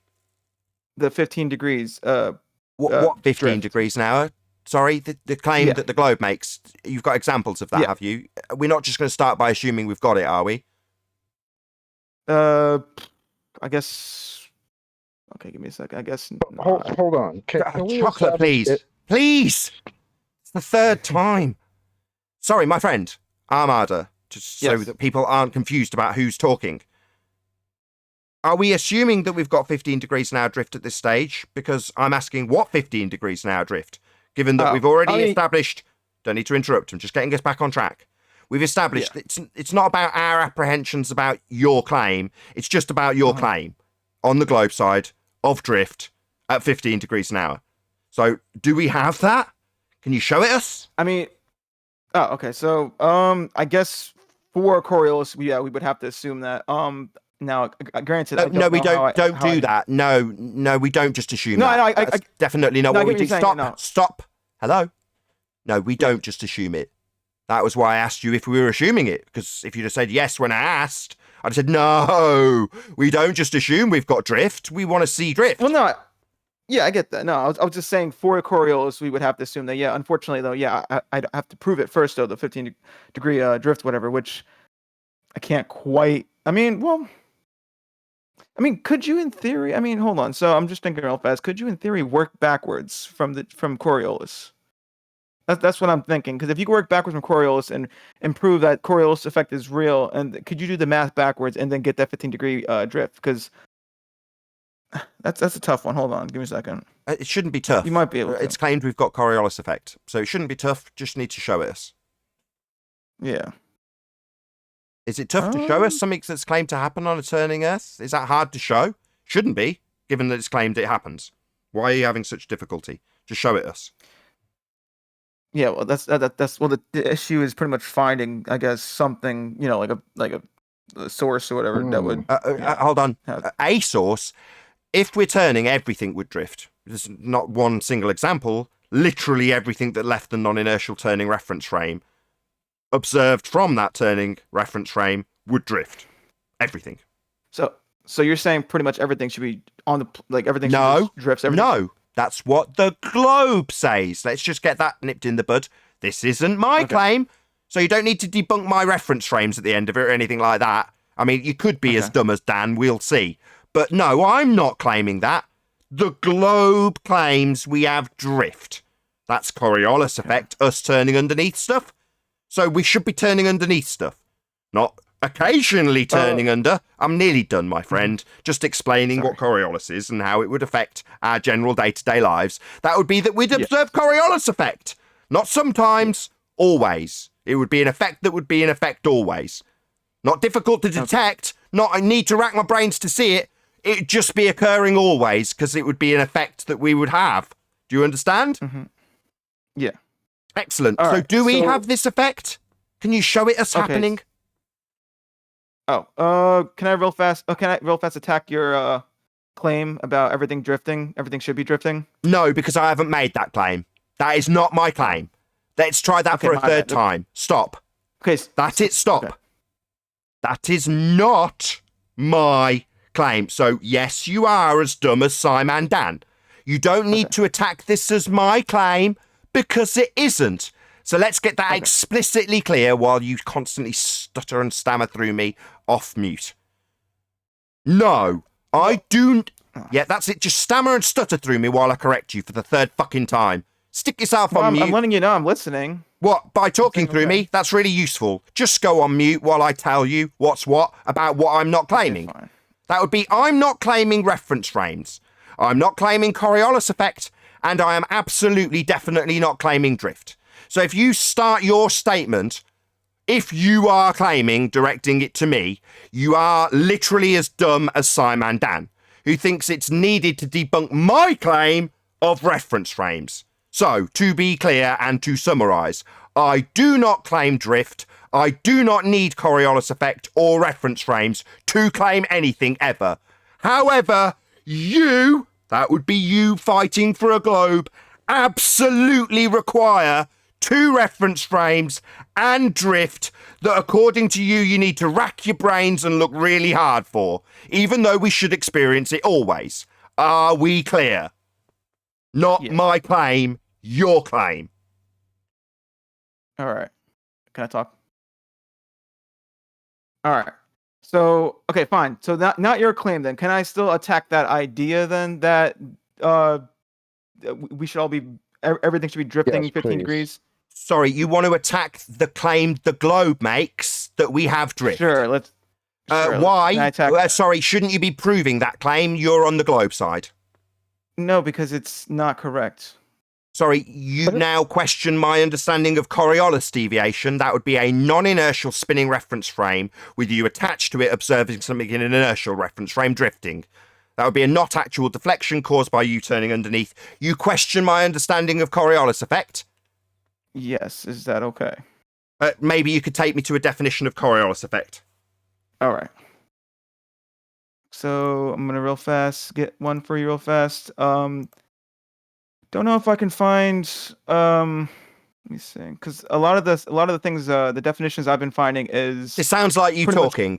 Cite Coriolis effect so that we can ascertain pretty established quickly whether or not me describing a non-inertial turning reference frame with you observing things in an inertial reference frame seem to drift is right or wrong. Because I absolutely do know what Coriolis effect is and how it would affect a turning Earth. But you seem to want to challenge me and my understanding of your claim. Yeah. I mean, shouldn't you just be proving that we've got Coriolis effect as it's absolutely claimed by the globe? What? Why are we challenging my understanding of your fucking claim? Why aren't you just proving your claim that Earth has Coriolis effect? Why are we into the wrangle-dangle of how I understand what you claim, rather than you just proving what you claim? Now, feel free to look up after the fact what Coriolis effect is, and understand that I'm right. However, I don't give a toss about my understanding of Coriolis. I care that you show me it happening. Not that we discuss my understanding of it. Show me it happening. Okay, so we're not going back. So I'm not challenging your understanding then. No, You're fucking right, you're not. I understand what Coriolis is. You haven't got a citation lined up. You've got a load of babble. So no, we're not going to be discussing Coriolis. I know what it is. And feel free, if you're an audience member, to absolutely go and check what I state. And we'll repeat. That would be me observing not actual deflection from a non-inertial spinning reference frame.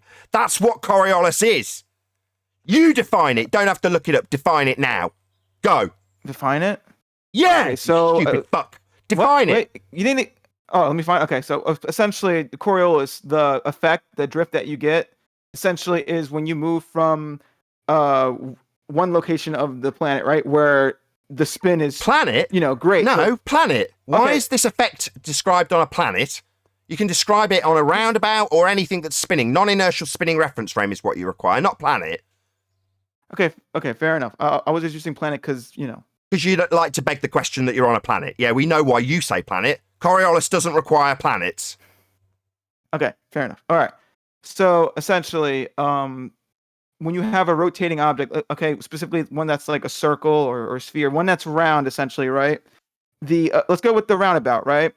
The inner part of that roundabout, since it's essentially, like smaller or whatever, that inner part is rotating slower, all right? But the outside, though, right, towards the end, is rotating pretty much faster, right? Because it has more land to cover pretty much when it rotates, okay? So essentially, when you move from one point, all right, to another point, you're going from either a faster part, right, where you're rotating faster, to a slower part, all right? Or vice versa, slower to faster, That's incorrect. right? That's incorrect. That's incorrect. That's not the Coriolis effect. Could you please go to 29 minutes after the hour and read the 2 citations there about the Coriolis effect and get it right, please? 29 minutes after. Okay. Hold on. 29 minutes. Coriolis effect. Okay, it says Coriolis effect is an apparent effect, an illusion produced by a rotating frame of reference. This type of effect is also known as a fictitious force or inertial force. The Coriolis effect, where is it? Occurs when an object moving along. Wait, should I read this out loud or? Yes. Okay. Yes. A Coriolis effect occurs when an object moving along a straight path is viewed from a non-fixed frame of reference. Typically, this moving frame of reference is the Earth, which rotates at a fixed speed. When you view an object in the air that is following a straight path, that object will appear to lose its course because of the rotation of the Earth. The object is not actually off its course. It only appears to be doing so because the Earth is turning beneath it. Okay, so me real fast, click that. Okay. So can you, now we've established what Coriolis effect is, precisely as described, far more concisely by I might add, can you show us it happening, please? Show it happening. Okay. Yeah, what you've just described, because that was in reference to a turning Earth turning beneath things in an inertial reference frame, observed from a moving reference frame. That would be non-inertial. Can you show us that, please? Okay. Rather than challenging my Well- absolutely concise and accurate and correct description of Coriolis, which is what you wanted to do with some horse shit, endless babble about a fucking roundabout. So, dumb fuck, you understand that I do understand what Coriolis is and you don't. Can we just establish that? Then I'd like a thank you. I don't agree to that. Really, dumb fuck? Well, you described the roundabout with moving to the centre of it when it's actually non-inertial spinning reference frames turning underneath inertial reference frames, as I described. Wait, what did I say? You described the roundabout moving to the centre and the speed changing. That's what you described. Didn't sound like what you read out, though, did it, dipshit? So, Well, dumb you fuck might who's have- now interrupting me. Sit down, and what you will now do, because you're insolent, disobedient, and ignorant, is say thank you.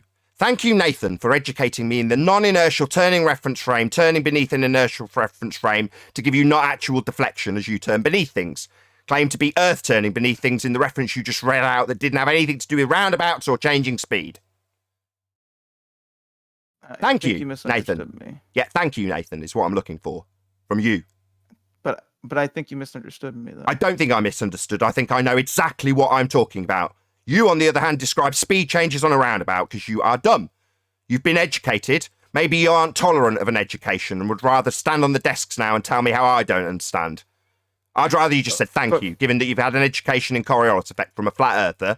Now you can say thank you to that flat earther who corrected your misapprehensions about Coriolis effect, even though you had the nerve to claim that you needed to challenge my understanding of this effect, which I do understand and you do not. Okay, but from what I'm reading, though, Don't online, stutter. Just say thank you. Thank you for educating me in Coriolis effect, something which you did not understand and now do thanks to the flat Earth education you've received here. Just say thanks and we can move on.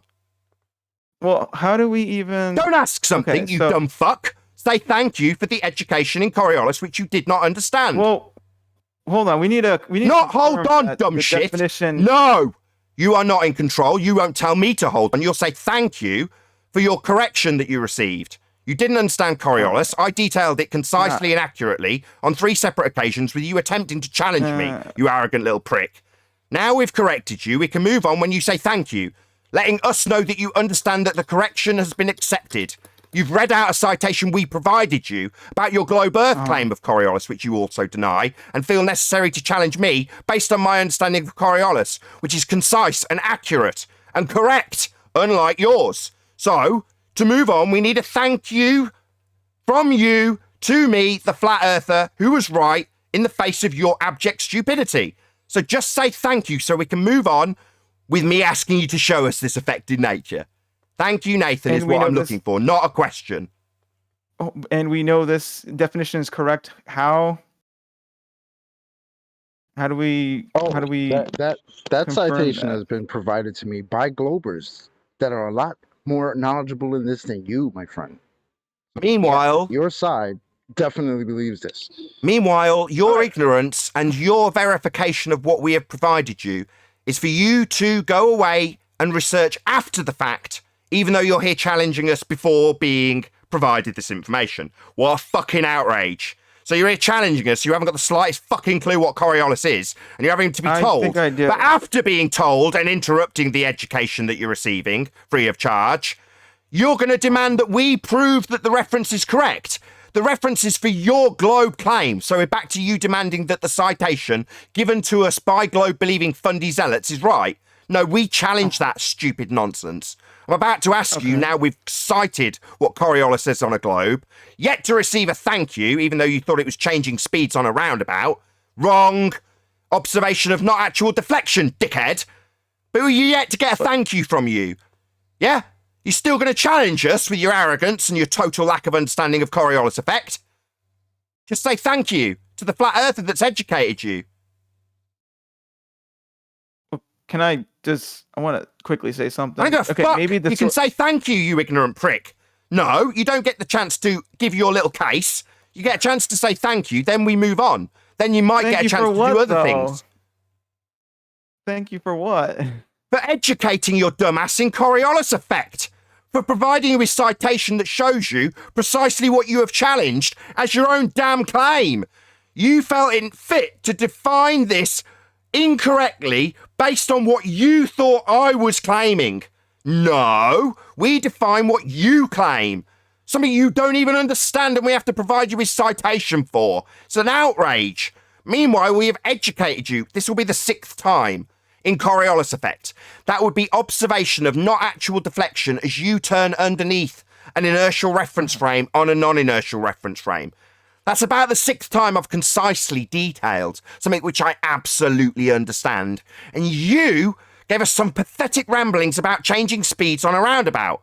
Nothing about not actual deflection because you're a fuckwit. Right, then. While you interrupt me again, stupid brat, standing on the desk where you should be listening, shut up! We're just waiting for you to acknowledge the education you've received. Like a belligerent child, you feel it's necessary to interrupt that education. Just say thank you. Thank you, Flat Earther. Say it. Okay, so you're probably right. Probably right? No, I'm absolutely unequivocally right. I know what Coriolis is. You, on the other hand, are demonstrably wrong and had to be educated by me. Not probably, beyond certitude, dumb fuck. Now, because of that absolute certitude provided by the Flat Earther, in amidst the haze of nonsense from the Globe Believer, we just need clarity. I've given it, now I want thanks. I demand it. As the Flat Earther who's right. Not unreasonable to demand a thank you when I've had to educate your dumb ass. Now, thank me. Okay, hold on. I'll give you thanks, but I need to... Good! Get on with it. Say thank you, Nathan, and thank you, Flat Earth, for educating me in Coriolis. Get on your knees and declare your thanks to the Flat Earther for educating you. I will if you let... Good dog! Now get the fuck on with it. Say thank you, Nathan. No, I'm not... Never mind. I'm not doing this, all right? I mean... You're gonna mumble like a little stuttering bitch who's being told off. Yeah, laugh it up, you fundy fuckwit moron. You're being told off and berated for an audience by a Flat Earther. You're being educated by a Flat Earther, and then you're being demeaned, told off, and humiliated by a Flat Earther. The tables have turned, you fuckwit. No, you're not... Yeah, that's what's happening. You are absolutely being berated by a Flat Earther based on your demonstrable stupidity. That's what's actually happening. Look, hold on. You're wrong about the part about... No, I won't fucking hold on. I'll demand thanks for the education I've provided. From you, the ignorant Globe Believer. I'll demand it. Rightfully so. What? We can move on when I get a thank you for educating you in Coriolis. You've got no humility. Wait, hold on. What do you want me to say? Like, I want you to say... Thank you, that would be to the Flat Earther, me, Nathan, for educating me in Coriolis. Wait, are you streaming this real fast? No, I'm recording your dumbass. Okay. Having absolutely no humility.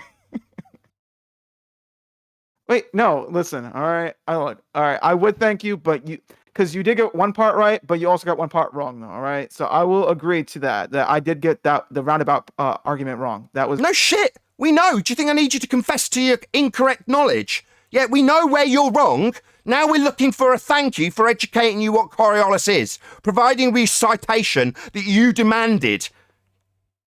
You're also wrong about the other part, though, because you're right about, there's no... So you're going to now question what I'm right and wrong about. You haven't got a fucking clue. You've already demanded that we accept your explanation, which was wrong. You've accepted it's wrong, you've admitted it's wrong, but now we should listen to you challenging it further, you complete clown. How arrogant are you? No, you will thank the Flat Earther for educating you, then we will move on. Okay, you know what, I mean, I don't know what to say, all right, because... Yeah, because you haven't got any humility, because you can't believe what's occurring. A Flat Earther's educating you and then demanding thanks for it. You're demanding to grovel to the Flat Earther that's educated you, that's what's happening. Hold on. Look, I do have humility. I did agree that. So say thank you, Nathan, with a big smile. But you need to say thank you. Show your humility by thanking the Flat Earther for his concise explanation of Coriolis, which you didn't understand and you've now admitted to. I'll thank you if we. Go on then. Let's see how much humility you've got. Say thank you, Nathan. Thank you, Flat Earth. You need to have humility too, though, because technically. No, I don't. You can suck my balls. That demonstrates the level of my humility in this situation. Being correct, I don't need humility. I'm correct. Not all of it, though. Yeah, you can suck my balls. Just say thank you, Nathan. The Flat Earther that's educated you. That's me. Come on. No, come on. Come on and suck on my nuts. No, just say thank you. Suck his balls and then say thank you. Yeah. What is this? It's you getting a taste of your own fucking medicine. And for the audience, it's them. You are them by representation. And you're getting absolutely ripped to pieces by a Flat Earther who clearly knows more than you do. That's what's happening. You knew more about the one part, all right? Yeah, I know more about all of it, Dick Brain. You don't know anything. And I'm demonstrating that for an audience. Yes, this is being recorded. Yes, people will hear you chuckling and having half an hour of attempted humility. Or you could just say thank you right now. Thank you, Nathan. I didn't know what Coriolis was. I thought it was speed changes on a roundabout. I thought I was in the right and could challenge your clearly exemplary understanding of this subject. I was wrong, but thank you for correcting me. You could have some humility, but like all ball-believing fundies, you haven't got an ounce of it. Okay. My original understanding wasn't the speed change. It was originally just, It's just what you said here, and are now denying rather than thanking the education you've received from the Flat Earther. Yeah, you're now going to deny what you've already claimed and had corrected. Yeah, we get it. Before, it was an apparent thing. I get that. No, I'm saying... No, well, you just didn't say that. You said it was a speed change on a roundabout thing. You complete fuckwit with no humility. Yeah, because no. Yeah, because you were fucking wrong, stuttering Simon. Yeah, no. Yeah, stuttering Simon. Yeah, like Simon Dan. Maybe challenge me on my reference frames being ruined? No, okay. So okay, just say thank you. Get your grip, smile through it, grit your teeth, and say, thank you, Nathan, for educating me. Hold on, you got enough from me. The fact that I'm saying you're schooling me, all right, on that one part, all right? We know I'm schooling you. The Flat Earth is schooling you. That's right. We know. Now we want to thank you for it. Just the one part, all right? No, just to thank you, then we'll move on. We know we're schooling you. That's the point. Not everything should drift, though. All right, you're claiming that we should claim that you're claiming that we claim that. All right? You've got no humility. We don't claim. What's your name? No, I do have. What's your name? Wait, like my real name or our matter? Our matter. So I can call you by your name. What's your name? So I can call you by your name and then say that name as having no humility. John Doe. It's our matter. Why would no humility? My actual name for it? That's just no humility. Zero. I mean, I have not zero. Maybe like 0.1, but like not zero though. All right, I did admit that I was wrong about that one part. Yeah. Now you can say thank you. Wrong about everything. Yeah, we pointed that out for you. You would have gone on. But you're wrong the about rest everything. of your life, believing your own stupid shit. Had we not corrected it, I'd like a thank you. Well, no, unless you think you would have gone around the rest of your stupid life believing that stupid shit you said here, and yet, thanks to a Flat Earther correcting your stupid shit that you spouted here, you won't go through the rest of your life believing that stupid shit you touted here. I'd like a thank you for that. Like I only got 15 more minutes of this. All right, come on, let's. Shit, I'll berate you non-stop until you say thank you, Nathan. Are you serious right now? Yeah, I'm absolutely serious. I'm going to continually, until I round out this show or get a thank you, berate you, point out that you don't have any humility, and demand thanks for the education you have received here, for the corrections and your errors that you have received here from Flat Earthers. Yeah, I will demand thanks for that indefinitely until I get it. Yeah, that is what's going to happen. Do you know how to convert a meter into a kilometer? Oh, so it's time for an ad hom. That would be a logical fallacy. So not only has he not got any humility, he's going to start the personal attacks in lieu of having an argument. But not even in lieu of an argument. He's already admitted he didn't have one and he was wrong. So it's in lieu of some humility. That's a first. So in lieu of an ounce of humility, you've offered an ad hominem fallacy. That's a first. You have humility, though, then. No, but you offered an ad hom in lieu of having some humility. That is below pathetic. But did you have humility then, though? Is what I'm trying to. I guess that's why I'm asking that. I mean, I wasn't really asking, as someone suggested it to me. And Nathan does have humility. But did he admit to it though? Did he admit? Oh, That let's turn this into Nathan. Yeah, that's a nice little trick. That won't slip by the host at all. It's not like I've been doing this for 3.5, 4 years. Yeah, let's turn this into a discussion rather than about the fuckwit and his roundabout and speed changes that we had to correct, and we've asked for thanks for but won't get. Let's talk about Nathan's humility. Nah, you can suck my balls, fuckwit, with your roundabout speed changes. I'd like some thanks for the correction you've received here from the Flat Earth for your abject stupidity. That's what I'll be demanding. You won't be hogging the mic talking about me, you stupid dick. Just, oh my goodness. Look, you can't be preaching. Say thank you, Nathan, with a big smile and gritted teeth.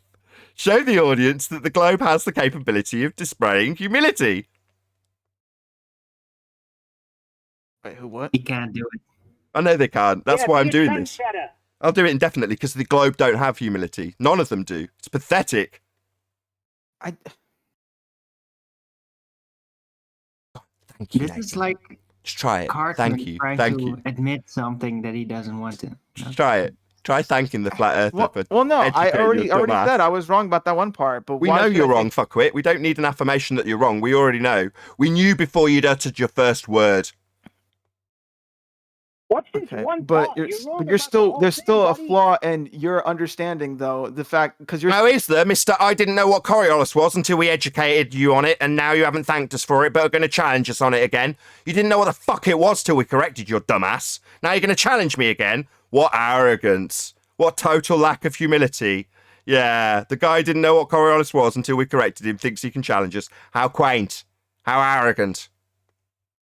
because you're still wrong Because you're a fucking wanker. Yeah? In the face of being absolutely humiliated, you still think you've got the right to challenge me. Because it's humiliating. Being corrected and educated by a flat earther? No, how can that be? I need to be in the position of authority telling the flat earther how he's wrong. No, mate, that's not what's happened here. And no matter how much you try to change it into that, it's not going to be the case. What has happened is a flat earther has educated a dumb globehead in his stupid understanding of his claim, your claim, that we have Coriolis deviation on an Earth that's turning. We don't have that effect. There's no 15 degrees an hour deviation. And it's not for you to now challenge me on that claim, because that isn't my claim. It's your claim. And when we ask you to reference what Coriolis even is, you haven't got the vaguest idea. You haven't got a reference at your fingertips. We have. You've got a stupid explanation of speed changes on roundabouts, having to be corrected, but lacking total humility when it comes to you thanking the person that's corrected you. No, you'd rather challenge the teacher after the fact, wouldn't you? You arrogant little prick. That's because I misunderstood it when I read it. No shit. We know you're fucking stupid. You don't need to keep telling us how you misunderstood. You're about to launch into attacking me again based on your misapprehensions that you've had corrected here. Listen, all right. I mean, look.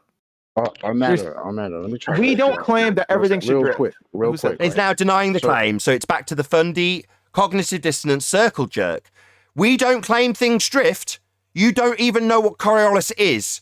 It's been defined for you. We gave you the citation for the globe claim of drift that you're now denying.